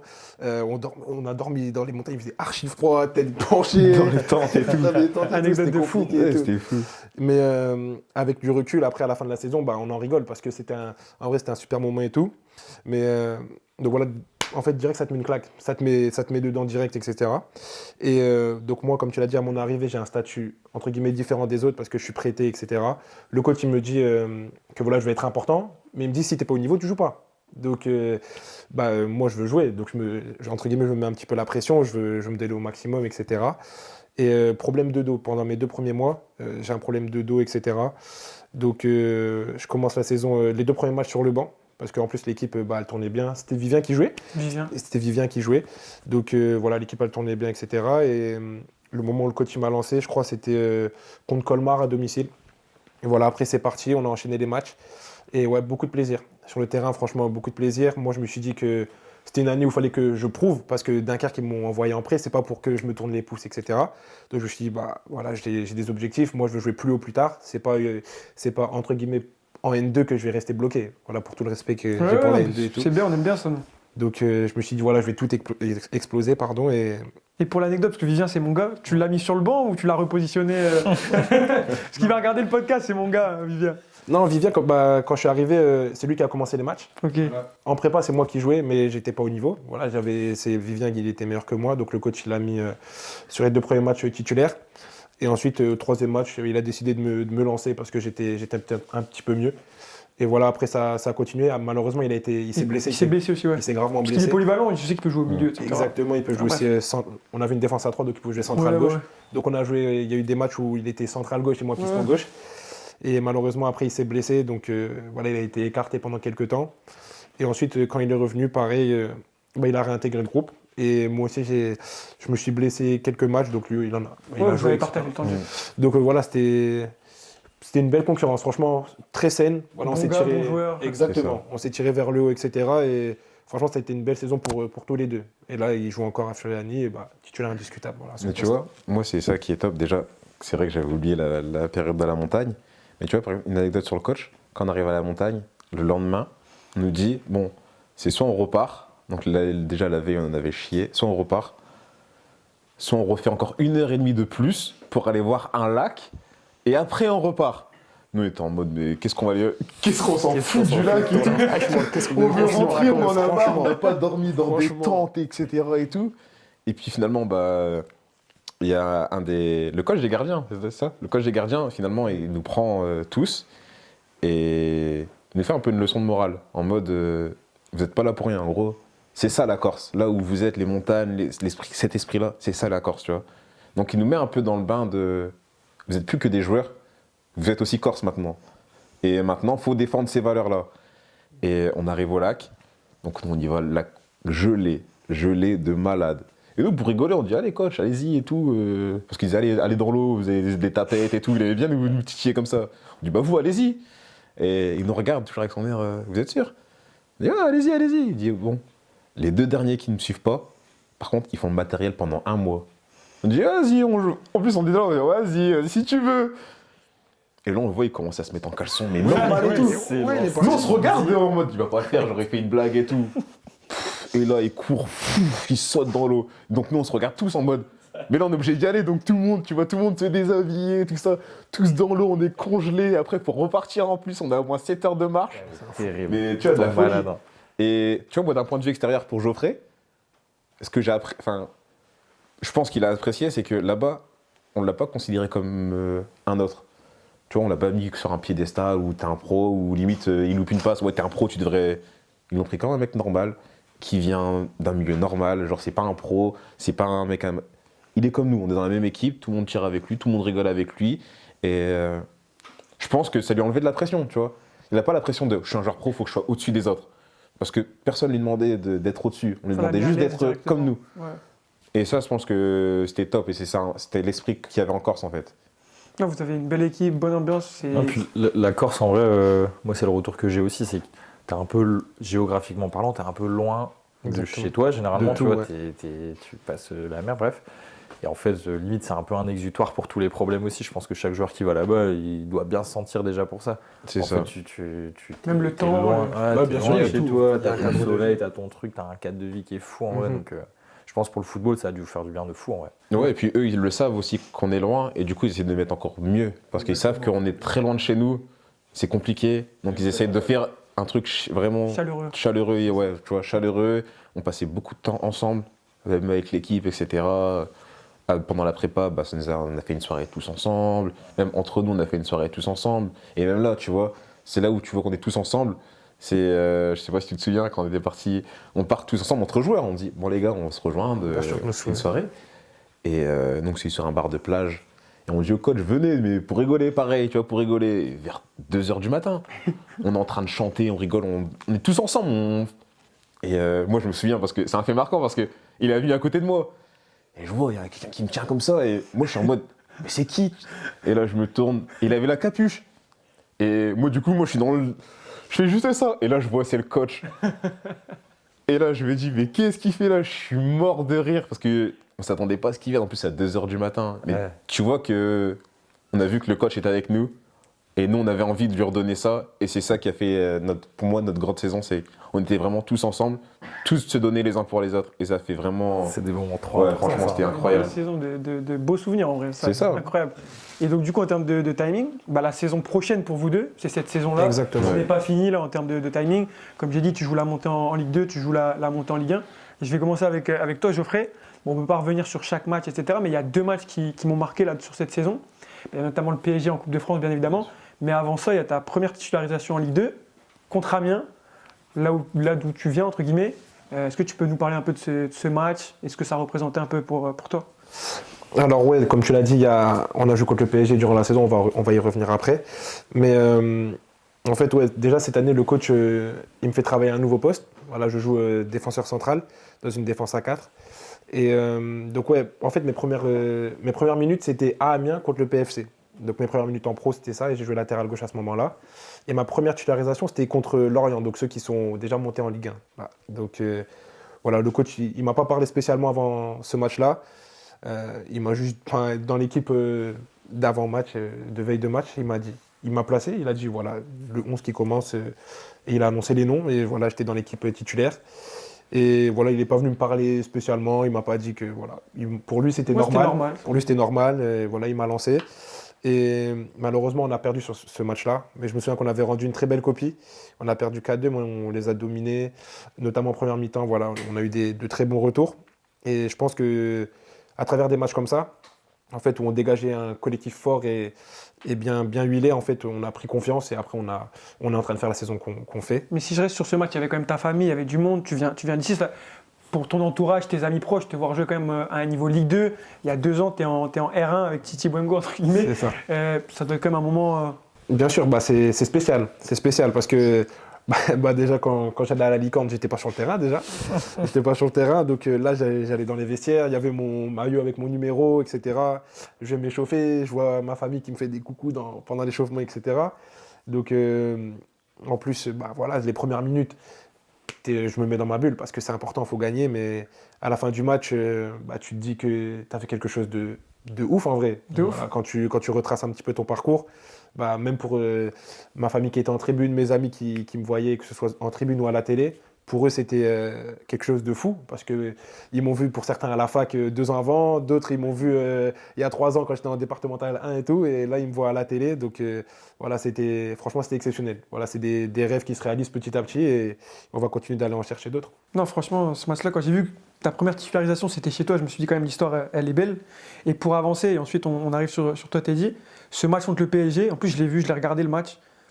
Tu joues le PSG, demi-finale de Coupe de France. Tu fais un match très solide, vous les avez mis en difficulté. Parle-nous un peu de ce match, la semaine, etc. Comment tu l'as vécu. T'as regardé le match toi aussi, Alex Mais même Lille, hein. Ouais. Même Lille, hein. C'est aussi gros Même match. Lille. Hein. C'est ça. Et tu t'as joué aussi contre Lille. Ouais, j'ai eu l'opportunité de jouer toutes les minutes en Coupe de France cette saison. Et même ta première saison en Coupe de France, tu jouais à chaque fois, ils te mettaient. C'est ça. Donc là, cette saison, je suis, je crois, le seul joueur de l'équipe qui a joué toutes les minutes en Coupe de France. Et ouais, donc on a joué. En fait, on a joué plusieurs Ligue 1. Voilà, la première Ligue 1 qu'on a jouée, c'était Auxerre, chez eux. On les a battus 1-0. Ensuite, on a tiré Haguenau, une N2. On les a joués l'année dernière, tu vois. Donc voilà. Après, Lille. Voilà, tirage Lille. Donc derby du Nord, etc. On a des supporters lillois là sur le côté. Incroyable. Je l'ai pas vu celui-là. Match de fou. Donc voilà. On a beaucoup subi, voilà, parce que Lille, ils étaient en pleine bourre, ils venaient de battre le Real Madrid, etc. Ligue des Champions. Ils étaient trop voilà, forts. ils étaient trop forts à ce moment-là. Franchement, une machine bien huilée. Et du coup, voilà, on a souffert sur ce match-là. On a eu très peu d'occasions. On a un gardien qui a fait un match exceptionnel. Voilà, il a fait un match exceptionnel.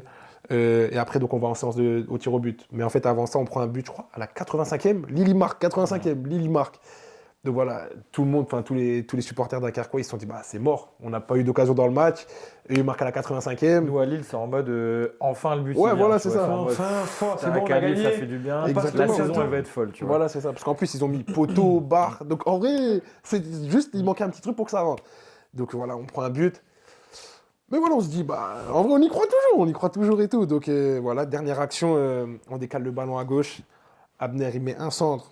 Un centre de malade, il met un centre. Il met la tête, on voit but. 96e c'est but. vraiment une tête en plus, genre tu te dis. La folie. Incroyable. Vraiment de la folie, j'ai vu le but. Incroyable, franchement, le bruit qu'il y a eu dans le stade et tout. Moi, première fois de ma vie, j'entends du bruit comme ça et tout. Incroyable et tout. Penalty, séance de tir au but. C'est très mal embarqué. Lille, il gagne 3-0. 3-0 parce que, au penalty, Lille, il gagne 3-0. J'ai pas vu ce match-là, c'est fou. Parce que nous, nos 3 premiers tireurs, ils ratent. Et Lille, les 3 premiers tireurs, ils marquent. Ouais, c'est ça. Ensuite, voilà, Lille, je crois, il rate le 4e. Ensuite, nous, on y va. Nous, notre capitaine, il y va, il marque. Donc voilà, on revient. Je crois, notre gardien, il fait arrêt. On marque encore. Donc là, on commence à. Remontada. Et ensuite, on part en. Comment ça s'appelle Mort subite. Mort subite, ouais, juste après exactement. les 5. Mort subite. Là, on y va. Ça, hop, on tire. Il marque. on marque, tac, tac, tac. Ils ont un joueur qui va, je crois que c'est Alexandro ou Benjamin André, je sais plus c'est Je lequel. crois que c'est Benjamin. Benjamin André, il tire. Je sais plus s'il rate Et ça, nous, ouais, on se dit match, quoi? On ouais. se dit, vas-y, il va rater. On se dit, vas-y, il va rater et tout, tranquille, il va rater. Il tire barre. Ouais. Pouah moi, je devais tirer en fait. De base, c'était à mon tour de tirer à ce moment-là. Et en fait, on voit que le gardien, il y va. Ewen, il s'était désigné, etc. Et il faisait un match de ouf. On s'est dit quoi? On s'est dit, tranquille, bah, c'est son match et tout. Il va me mettre un but. Bah, il y va. Missile dans la lucarne, but. Pouah explosion de joie, dingue et tout. Incroyable. Donc, on se qualifie contre le LOSC. Ensuite, on tire au sort Brest. Voilà, donc nous on se dit, on sort une Ligue 1 incroyable, on essaye d'aller le plus loin possible. Pareil, Ligue 1, Ligue des Champions encore une fois. Donc on va à Brest, un match on va dire un petit peu plus simple entre guillemets. On gagne 3-2, on perdait 2-0. Je crois on perdait 2-0. C'est le parcours de malade, ça. Oui, c'est un parcours de. On perdait 2-0 jusqu'à la 70e, quelque chose comme ça. Et on retourne le match. Voilà. Sur ce match, on n'a pas paniqué. Et voilà, sur coup de pied arrêté, on a été clinique. On a eu un but de notre défenseur Vincent Sasso et doublé de notre capitaine qui avait commencé sur le banc parce qu'il avait un petit peu mal. Il rentre, il met doublé. Son deuxième but, il a mis un enchaînement de malade. Contrôle pied droit, extérieur du pied, volée du gauche. Incroyable. 3-2, on se qualifie, on va en demi-finale. Donc là, il restait Cannes. Reims et le PSG. Donc voilà, première équipe à être tirée au sort Dunkerque. Donc, voilà, on avait suivi ça tous ensemble. Et là, on se dit, bah, c'est ce moment-là, vas-y, on va savoir contre qui on va jouer et tout. Le mec, il tire, paf, PSG. Alors là, on se dit, bah, en vrai, là où on en est, vas-y, bah, T'es parti, hein. on peut le faire. Enfin, on sait pas, mais vas-y, on se donne à fond et tout, tranquille. On y va, on prépare le match. La semaine d'avant le match, en fait, depuis qu'il y a eu le tirage du PSG, en championnat, on a eu un petit peu plus de mal, on a eu des mauvais résultats et tout. Mais voilà, le match du PSG, très concentré. Les entraînements avant le match. J'ai une petite question. Toi, tu joues tous les matchs à ce moment-là. En Coupe de France, ouais. ouais. Est-ce que tu te dis peut-être pas, le coach, on joue le PSG, il peut changer? Bah, en fait, le truc, c'est quoi? C'est que j'ai eu un décès dans ma famille. Voilà, j'ai perdu mon père juste avant, quelques semaines avant le match du PSG. Donc, j'ai été absent. Et en fait, j'avais peur qu'à mon retour, le coach, il estime que bah, voilà, j'avais raté une dizaine de jours. Voilà, il estime que je ne suis pas prêt et qu'il met un autre joueur. Donc, mais je l'aurais compris parce que bah, c'est normal, c'est le football. Tu rates des entraînements, d'autres, ils s'entraînent. Donc, voilà. Mais je suis revenu à l'entraînement. J'ai montré que j'avais envie, que voilà, j'étais prêt. Donc, on est parti à Bastia le samedi et le mardi, on joue contre le PSG. J'ai été dans le groupe pour les deux et titulaire contre le PSG le mardi. Et sentiment exceptionnel. Voilà, parce que bah, on joue contre des joueurs de ouf. Ousmane Dembélé, Désiré Doué, etc. Ton adversaire direct, c'était qui, toi, du coup? C'était sur le papier, c'était Désiré Doué et Achraf Hakimi parce qu'ils montent tout le temps et tout. Mais Dembélé, il aimait bien venir de notre côté aussi. Donc voilà, il y avait trois bons joueurs, trois très bons joueurs qui venaient de notre côté. Et donc voilà, comme tu l'as dit, on a mis 2 buts, 2 tirs, 2 buts quasiment. On savait qu'on allait beaucoup défendre, on savait qu'on allait avoir très peu d'occasions, mais il fallait les mettre au fond. Donc une première mi-temps aboutie. Malheureusement, on prend un but juste avant la mi-temps, c'est ce qui nous fait un petit peu mal. Il fait mal celui-là. Ouais, il fait un petit peu mal. Après, mais c'est ce qu'on se dit à la mi-temps. On se dit, bah, si quand on avait tiré le PSG, on nous aurait proposé ce scénario, on aurait tous signé. Quoi. Tu gagnes 2-1 contre le PSG à la mi-temps. Enfin, voilà, cette saison, on voit toute la saison qu'ils font. Une équipe de ouf et tout, ils dominent tout le monde. Donc voilà. Et malheureusement, ils marquent l'égalisation très rapidement en deuxième mi-temps. Et on a une occasion juste après ça sur l'engagement où on part à gauche, ça déborde, on centre et il y a une tête d'un de mes coéquipiers, ça passe juste à côté du poteau. Match de ouf, voilà, les supporters ils ont poussé, on prend le 3-2 sur une frappe contrée malheureusement. Et dernière action, 4-2. Mais voilà, on a donné de l'espoir aux supporters, c'est ce qu'ils nous ont dit. Ils ont kiffé le match eux aussi, ils ont kiffé le parcours, ils kiffent la saison. Et donc voilà, c'était un super moment pour nous et pour les supporters. Moi, Alex, tu me diras si tu es d'accord, mais à titre personnel, j'ai vu ton match. Et je t'avais déjà vu jouer auparavant, mais je trouve que tu fais un match abouti, très très solide. Et là, en vrai, tu peux pas jouer plus haut niveau que Ousmane Dembélé, Hakimi, et tu as été solide. Je pense que tu as marqué les esprits sur ce match-là, en tout cas.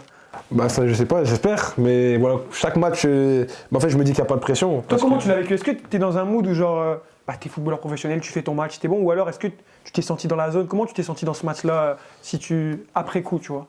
Après coup, je suis pas revenu sur ma performance parce que voilà, moi personnellement j'ai fait une erreur qui a mis le 4e but à la fin du match. Donc j'étais dégoûté de moi-même. Voilà, parce que tu fais une erreur, tu prends un but, voilà, ça fait mal. J'ai perdu des ballons aussi parce que peu importe l'équipe contre qui on joue, on veut être le meilleur, on veut pas perdre de ballons, etc. On veut toujours être le plus parfait possible. Donc voilà, sur ma performance individuelle, j'étais pas hyper satisfait, mais j'ai eu des très bons retours, etc. Donc c'est toujours gratifiant, ça donne de la confiance, etc. Ça fait plaisir. Et après, je pense que pour préparer ce match, comme tu l'as dit, je me suis juste dit, c'est des footballeurs professionnels, je suis un footballeur professionnel. Un match, c'est 90 minutes. Si je suis concentré, toute l'équipe, ils vont pas me laisser en 1 contre 3. Quoi. Enfin, c'est pas des fous, ils vont pas me laisser en 1 contre 3. Donc, Ils vont pas te laisser passer à Ousmane Voilà. et te regarder. c'est pour ça. Donc, en vrai, on n'a rien à perdre. On y va sans pression, on s'est dit, voilà, on prend du plaisir, on kiffe. Et voilà, ça a donné ça. Ça a donné ce résultat-là sur le terrain. Et je pense que c'est pour ça que voilà, j'ai pu faire un match comme ça et que l'équipe a pu faire un match comme ça, surtout. Avant de passer à Teddy, j'ai une question un peu bateau. C'est quel joueur qui t'a impressionné? Parce que là, quand même, PSG, c'est une des meilleures équipes du monde. C'est ça. Peut-être la meilleure en vrai. C'est qui le joueur que tu t'es dit, oh ouais, non, lui, Pour moi, c'est Ousmane Dembélé. Ousmane. Sur le match-là, il y en avait 2. Parce que voilà, sur un match, on ne peut pas définir les qualités de chacun. Mais sur ce match-là, il y en avait 2. D'abord, Ousmane Dembélé, il peut aller n'importe où, il court vite. Et il touche tout le temps la balle.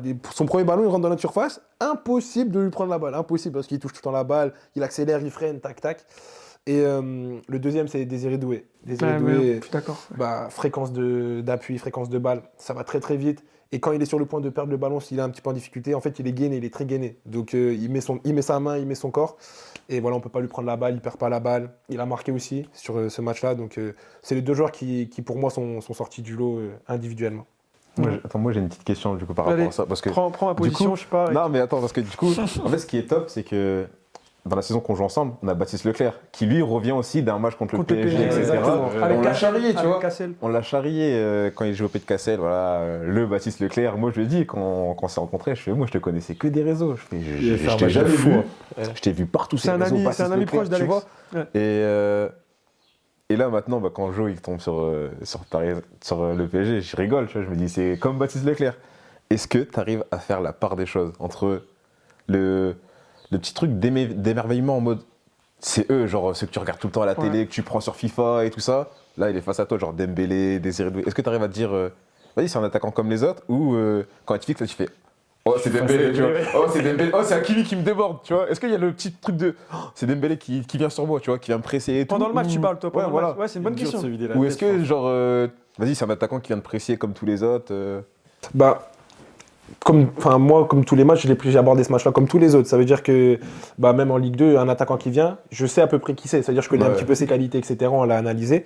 Donc là, quand c'est Dembélé qui a la balle, lui, tu le vois jouer à la télé. Donc tu sais de quoi il est capable. J'ai regardé plein de vidéos de lui sur YouTube et tout. Donc voilà, je sais de quoi il est capable. Donc sur le moment, tu te dis, ok, c'est Dembélé. Mais en fait, ça va très vite. Parce que tu peux pas te. C'est un dixième de seconde Exactement. qui fait que. Donc ton cerveau, il analyse, c'est Dembélé. Ok, tu peux pas le laisser pousser, mais tu peux pas être trop près non plus, tu peux pas être trop loin, sinon il peut déclencher pied gauche, pied droit. Donc tu réfléchis, tu analyses. Hakimi, tu sais que c'est un joueur qui va très très vite, donc il se lance. Lui, quand il se lance, il faut que tu le vois, il faut pas que tu regardes que le ballon, il faut que tu saches quand est-ce qu'il va partir pour partir un petit peu avant. Désiré Doué, pareil, tu sais que c'est un joueur qui va très vite avec le ballon. Si tu te jettes, c'est mort, voilà, il va t'éliminer facilement. Donc voilà, sur le moment, en fait, tu sais que tu joues contre ce genre de joueur, tu sais contre qui tu joues, mais tu te dis pas ah ouais, c'est lui, faut faire plus attention. Tu penses pas à tout ça. C'est vraiment, c'est lui qui arrive, ok, il faut défendre comme ça. C'est vraiment, tu es concentré et voilà, tu fais ton match. Mais tu penseras à ça après. Parce que tu vois, nous, on avait du coup, le coach, il nous a, Videra, il nous a mis il a pointé le même petit défaut qu'on a. C'est qu'on est très rapide. Donc, on se laissait du temps. Tu vois, justement, les 2-3 mètres qu'on se laissait. Est-ce que du coup, quand tu vois Achraf Hakimi déborder, est-ce que tu dis. Tu vois, tu le dis pas, tu veux pas te le dire de ouais, mais 2-3 mètres, je vais les rattraper. Tu vois, alors que ça aurait été peut-être un joueur de Ligue 2 qui va vite, peut-être que tu pourrais te le dire. Moi, je sais que je pense comme ça, je mets toujours 2-3 mètres, mais tu vois, quand je t'ai vu jouer, je me suis dit, ouais, mais est-ce qu'à sa place, tu vois, est-ce que j'irais fixer un joueur de Ligue 2 comme je vais fixer Nuno Mendes, tu vois? Parce que je vais me dire, bah non, c'est Nuno Mendes, tu vois, lui, il bombarde aussi. Comment je vais faire, tu vois? Ou avoir un Marquinhos devant soi, tu vois, c'est vrai que tu peux te poser des questions. questions. Il y a un aura, tu vois, malgré tout, ils ont un aura que nous, on n'a pas, parce que tu les vois à la télé, tu joues à FIFA, enfin, c'est des joueurs de classe mondiale. Donc c'est pour ça que je me posais la question de savoir comment tu ressens. Parce que tu dis, t'avais pas l'air impressionné, en vrai. C'est ça, en fait, comme tu dis, le coach, Patrick Vieira, il nous disait, ouais, vous laissez 2 mètres et tout, Mais au plus haut niveau, ça va pas passer. Tu peux pas. Donc pour l'anecdote, en fait, quand on était à l'hôtel le jour du match, le coach il m'appelle, Patrick Vieira il m'appelle et tout, donc on discute, on rigole toujours. Et il me dit ouais là ce soir, si tu laisses Dembélé, si tu laisses 3 mètres comme tu fais d'habitude là, c'est mort, tu vas pas le revoir parce que lui il court plus vite que toi, il court peut-être aussi vite que toi, donc c'est mort. Je dis ouais non je pense que voilà ce soir je vais pas lui laisser 2-3 mètres. Il me dit mais il y a Hakimi, tu vas faire comment? Je dis bah pareil, Désiré Doué, bah pareil, donc c'est des joueurs en fait tu sais Ils vont que- tous vite. Hein. Voilà c'est ça, ils vont tous très vite. Donc non comme tu as dit, bah tu te tiens prêt. En fait tu sais que ils vont partir Hakimi, il est latéral droit. Donc tu sais qu'il faut tout le temps le regarder. Si la balle elle est là-bas, il faut toujours avoir un œil sur lui parce qu'il plonge tout le temps dans le dos. Et au moment où il part, en fait, si tu pars pas, il aura trop d'avance. Il aura trop d'avance. Il y a eu des ballons, des situations où il était hors jeu, heureusement. Mais en fait, la balle elle part. Donc moi je me retourne pour courir, mais en fait il a déjà 10 mètres. Tu vois, mais en fait c'est parce qu'il était hors jeu, mais même comme ça, tu te dis, bah, comme il est déjà là, quoi. Tu vois, il va Ouais, trop c'est trop de vite. la folie. Hyper intéressant. On va revenir du coup, Teddy, sur ta dernière saison, ta saison actuelle avec Boulogne, où vous jouez la montée en Ligue 2. Et après ça, on aura quelques questions un petit peu ouvertes pour conclure le pod avec Alex.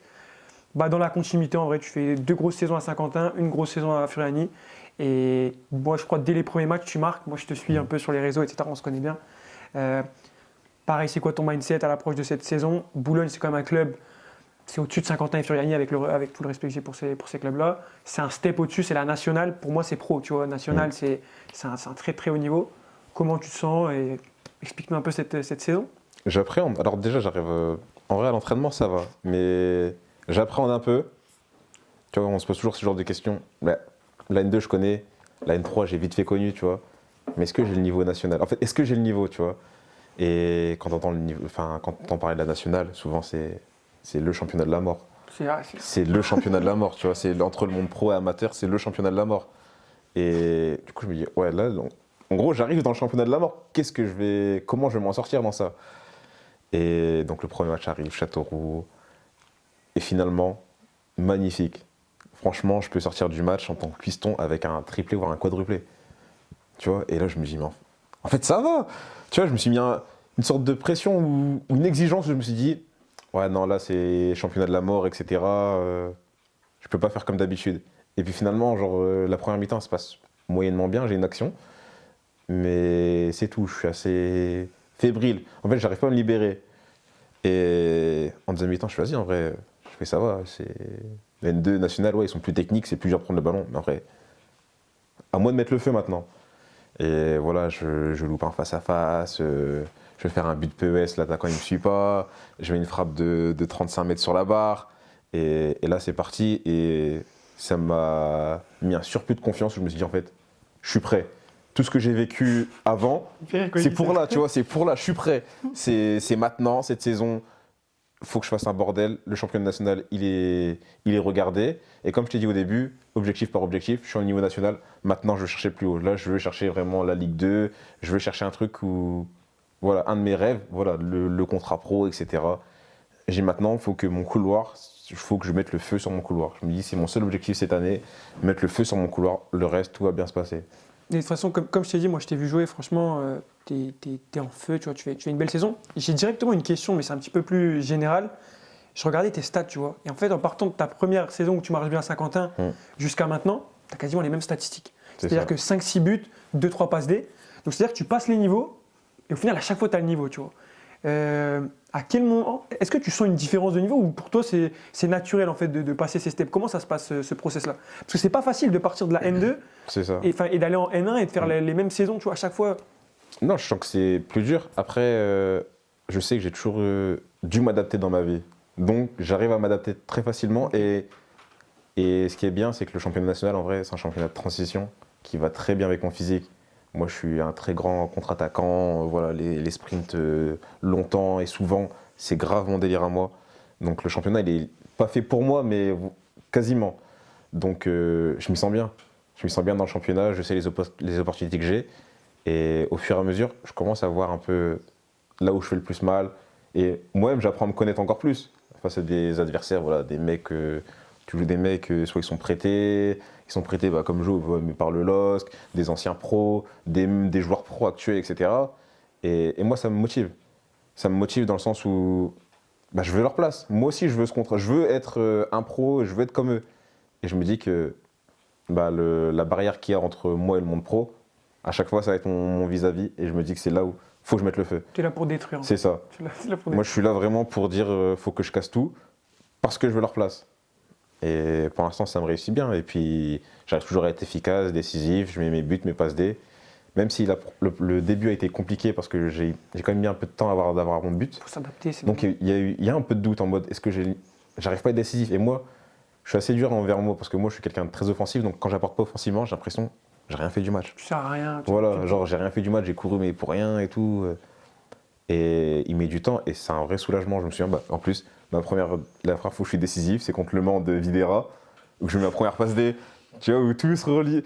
Et franchement, je me souviens, j'ai un moment de soulagement, en mode là, ça y est, c'est parti. J'ai réussi à débloquer mon compteur, etc. Et là, c'est parti. Et là, j'ai pu jouer libéré.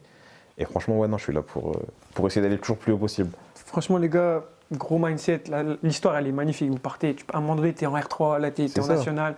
Tu pars de Camon, R1, là, tu joues la montée en Ligue 1. On a quelques questions avec Alex. Je vais en poser une. D'ailleurs, Alex, je te laisse faire. Déjà, vous dites, ouais, je vais vite. C'est qui va le plus vite en vrai? On sait pas, on sait pas.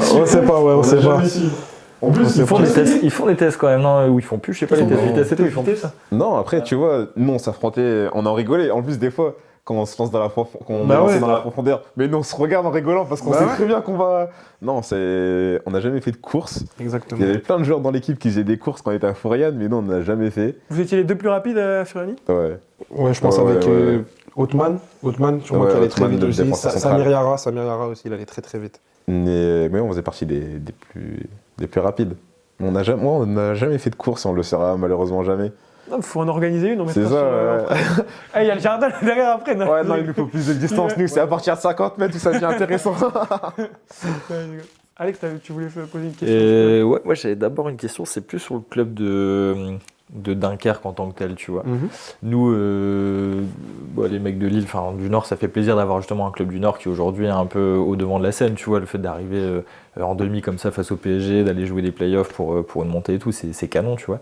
Et on parlait tout à l'heure de Romain Decolle, justement, tu vois, qui est plus dans la cellule de recrutement et tout.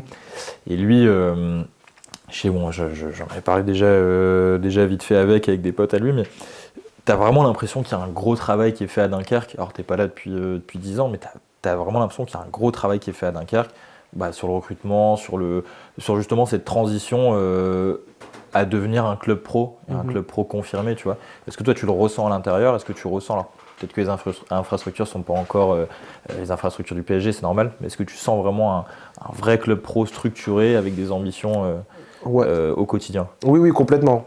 Si déjà je prends le comparatif entre ma première saison il y a 2 ans et cette année, il y a eu plein de choses qui ont été mises en place. Il y a eu même au niveau structurel, on a eu un terrain d'entraînement qui est un bon terrain d'entraînement pour un club professionnel. On a eu une salle de vie aussi au club, donc voilà, ils essayent de mettre en place des choses pour nous faciliter entre guillemets la vie. On a des repas au stade qu'on n'avait pas avant, donc il y a plein de choses qui sont mises en place. Je pense que voilà, Romain il joue un rôle aussi important dans ça.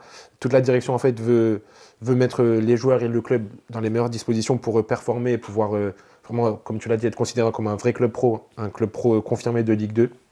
Donc voilà, sur le plan aussi structurel, là il y a un centre d'entraînement qui est en train d'être construit, voilà, il y a des travaux qui ont commencé. Donc ouais, le club il grandit, que ce soit à l'extérieur ou même à l'intérieur. Au niveau du recrutement, ça c'est Romain qui gère ça, mais voilà, je pense que le club, déjà on n'est pas un club très riche, on n'a pas beaucoup d'argent, donc je pense qu'ils essayent de récupérer des joueurs à moindre coût, ou souvent gratuits, etc. Des jeunes joueurs peut-être, et pour ensuite les exposer et en gros leur donner leur chance tout simplement. Ce qui fonctionne au final. Exactement. Quand on avec voit toi, t'en es le... c'est ça, il y a peut-être moi, il y a aussi par exemple Jessim Yassine, que vous connaissez peut-être. Voilà, lui il a été pris des U19 de base pour jouer en U19 à Dunkerque, mais au final, sur une semaine d'entraînement, le coach il est tombé sous le charme et il l'a lancé. Il y a eu d'autres joueurs comme ça dans notre équipe. Et voilà, je pense qu'on fait une belle saison. Tout le monde prend du plaisir à nous regarder jouer. Nous, en tout cas, on en prend sur le terrain parce que le coach, pour moi, c'est le meilleur coach que j'ai eu de ma vie pour l'instant.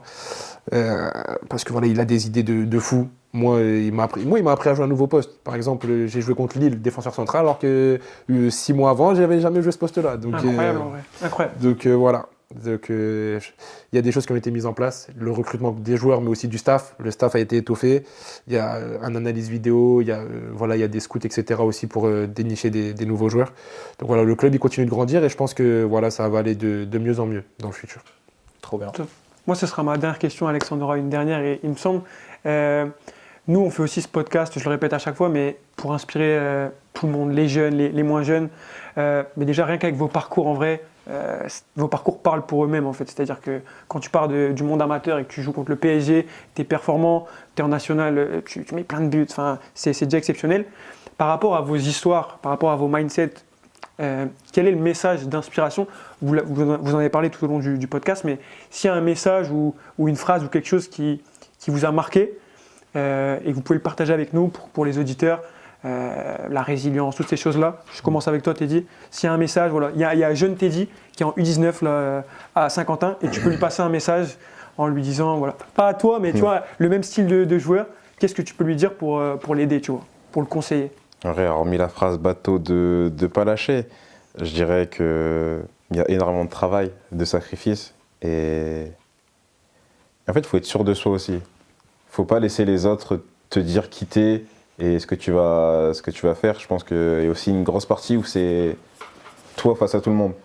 Les autres, ils peuvent te dire ce que tu veux. Si toi tu penses que tu peux réussir, fonce. Parce que de toute façon, t'as rien à y perdre. T'y vas, au pire des cas, bah, tu prends un mur, bah, c'est tout. Mais si tu vas si tu veux pas y aller parce que les autres ont dit, tu vas jamais le faire et tu vas faire que des regrets. Et moi, c'est toujours comme ça que j'ai été. J'y vais, tu vois, Sedan, j'y vais. Je sais très bien que j'ai pas le niveau N2, mais j'y vais en me disant qu'est-ce que j'ai à y perdre. Un peu d'audace, un petit peu d'audace aussi. Qu'est-ce que j'ai à y perdre dans tous les cas? Au pire des cas, bah, j'arrive pas, je descends d'un cran, et puis un cran, et puis après, et t'apprends. On apprend de nos erreurs, et c'est comme ça que j'en suis là où j'en suis aujourd'hui. J'adore, franchement, je te rejoins à 100%. Toi, Geoffrey, par rapport à ton histoire un petit peu?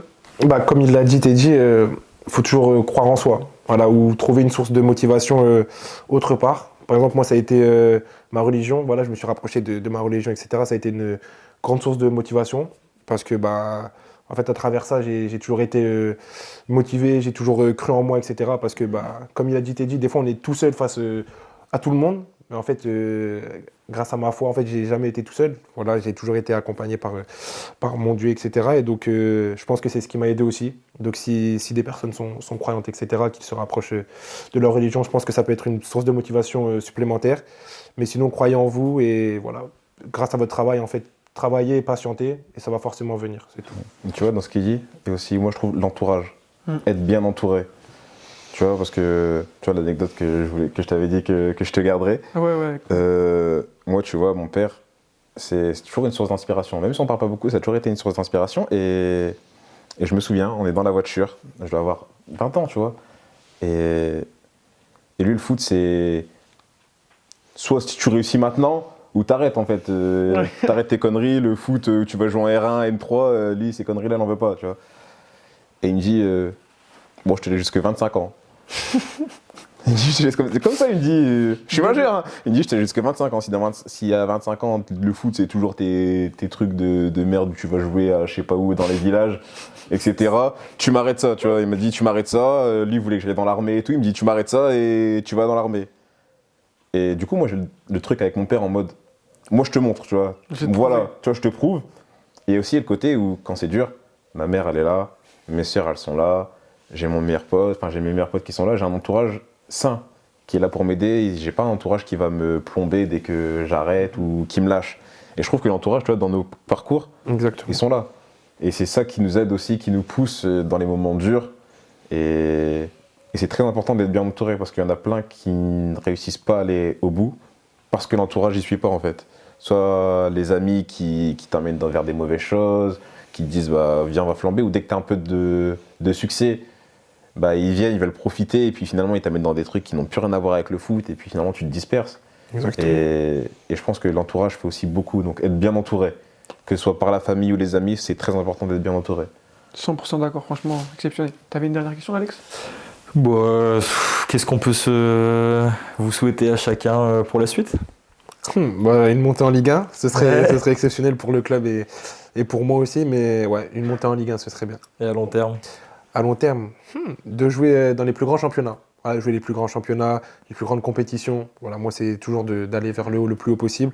Donc voilà, c'est sûr. C'est quoi les plus gros championnats? Moi, non, on veut les noms. Bah oui, bien sûr. Entendre cette musique. Il y a la première ligue. Entendre cette musique. Exactement. Donc La Ligue les des premières Champions. divisions en Europe, les compétitions européennes comme la Ligue des Champions, etc., la Ligue Europa, etc.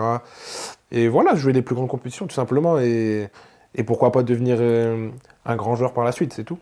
Et à court terme, monter, bien évidemment. Exactement, c'est ça. Parce que je ne l'ai pas précisé, mais en termes de timing, il vous reste 1 ou 2 matchs. Là, il nous reste un match de championnat ce week-end et on joue le premier match de play-off mercredi prochain. Ok, donc on vous souhaite plein de bonnes choses. Et toi, pareil, il te reste 2 matchs. Il nous reste 2 matchs et puis pareil, on est toujours dans la course à la montée, donc on espère monter en Ligue 2. Et puis à long terme, un peu comme Jo, déjà pour moi il y a aussi la sélection nationale, j'aimerais pouvoir représenter mon pays. Je pense que c'est aussi un truc qui est un élément marquant et un rêve aussi d'enfant, tu vois. Il y a le côté j'ai envie d'être professionnel, mais il y a aussi le côté représenter son pays qui est important, je trouve, dans le football. Bien évidemment. Et ouais, tu vois, aller au Tu plus haut parles de niveau la possible. France à ce moment-là ou Du Gabon. Du Gabon, Moi, ouais, j'ai du Gabon. toujours Ouais, dit pour le Gabon, préciser, ouais, c'est vrai. Je savais moi que c'était le Gabon, Ouais. mais je voulais. Mais c'est vrai que ouais, pour ceux qui ne me connaissent pas, ils pourraient penser à la France. Mais non, moi, c'est vraiment aller en sélection nationale avec le Gabon. T'as déjà eu des contacts avec le Gabon ou pas du tout en J'ai eu jeu? des appels, non, appels. pas en jeune, etc. Mais Dès que t'as là, ouais, ça a commencé, il commence à avoir l'intérêt, même des journalistes qui me parlent. Mais tant qu'il n'y a rien de concret, pour moi. Aubameyang, il est sur la fin, il faut le nouveau. On a besoin. Non, mais il y a ça. Et puis après, aller au plus haut niveau, tu vois. Moi, quand je vois Jo, tu vois, on a partagé une année ensemble, je le vois en haut, je le vois kiffer en Ligue 2. Tu vois, ça me motive à vouloir aller en Ligue 2, tu vois. Je sais que si demain il va en Ligue 1, c'est encore une source de motivation. Moi aussi, j'ai envie d'aller en Ligue 1, etc. Et ouais, franchement, moi, je trouve que ouais, soit la Liga ou la PL, après la PL, franchement, elle fait rêver tout le monde. D'aller en Première Ligue, c'est fou. Et comme je me dis, je ne me mets pas de limite. On verra bien où ça me mène de ne pas me mettre de limite. Et puis, on en reparlera dans 10-15 ans où j'en serai, quoi. Non, c'est beau, c'est beau. Avant de laisser Alex conclure, moi je vous remercie les gars. L'épisode il s'est fait un peu sur le tard. Vous avez répondu présent. T'as dit ça faisait longtemps qu'on s'était pas vu, c'est un plaisir de te voir, de parler. Geoffrey, on s'était pas rencontrés, même si on vient du même endroit, j'avais entendu parler de ton parcours. Donc moi je suis encore joueur de foot et je prends aussi de l'inspiration de vos parcours, de ce que vous faites. Franchement c'est exceptionnel et avec toute l'équipe VMA et tous ceux qui sont derrière, on vous souhaite vraiment de continuer d'aller tout chercher et à court terme la montée. J'espère que le jour où on va drop l'épisode, toi tu auras monté en Ligue 2 et toi tu serais monté en Ligue 1, en tout cas on vous le souhaite. Et voilà, merci les gars, franchement exceptionnel. Merci, c'était un plaisir. Alex, je te laisse rajouter. Il n'y avait pas grand chose à rajouter, hein. Merci les gars, pareil, c'était un bon moment, en vrai, moi j'ai kiffé. À chaque fois que je viens ici, on a toujours des bonnes personnes, des bons parcours, des bonnes anecdotes et tout, donc c'est cool. Déjà, je trouve que vous avez grave les pieds sur terre, ça c'est bien. Parce que quand l'ascension elle se fait rapidement comme ça, souvent ça peut s'arrêter aussi très rapidement. Et c'est aussi, ça montre le fait que vous avez toujours cru en vous et voilà, et que quand même des petits doutes parfois, mais que la vie d'un footballeur pro aussi ça prend du temps. Exactement. C'est pas toujours le schéma le plus simple et le plus direct. Il y a des embûches de partout. C'est la même chose pour le chemin d'un homme après tout, pour des carrières professionnelles hors monde du sport et ça montre que le chemin est long et que faut y aller un peu. Je vais faire la transition sur un tatouage que j'ai en plus, mais jour par jour, donc c'est day by day. Mais c'est vraiment prendre les trucs step by step et ce qui est bien, c'est que vous savourez aussi chaque moment que vous avez eu. Tu parlais de l'époque Furiani aussi, où c'est tous des petits moments comme ça, où tu te raccroches à ça et tu te dis putain, en fait, ce que je vis, c'est bien, ce que j'ai vécu, c'est bien, et ce que je vais aller chercher, ça va encore être magnifique et extraordinaire, quoi. En tout cas, que du bonheur pour la suite. Quand tu parles de ça, pour tout le monde. Tu me régales. Il faut, et puis pareil, vous, n'oubliez pas les likes, les commentaires, les partages, ça nous sert aussi. S'abonner. Step by step, ça nous permet de grandir. Donc voilà, puis, hâte d'avoir vos retours et de se retrouver pour un nouvel épisode. Voilà. Bye. Merci beaucoup. Merci.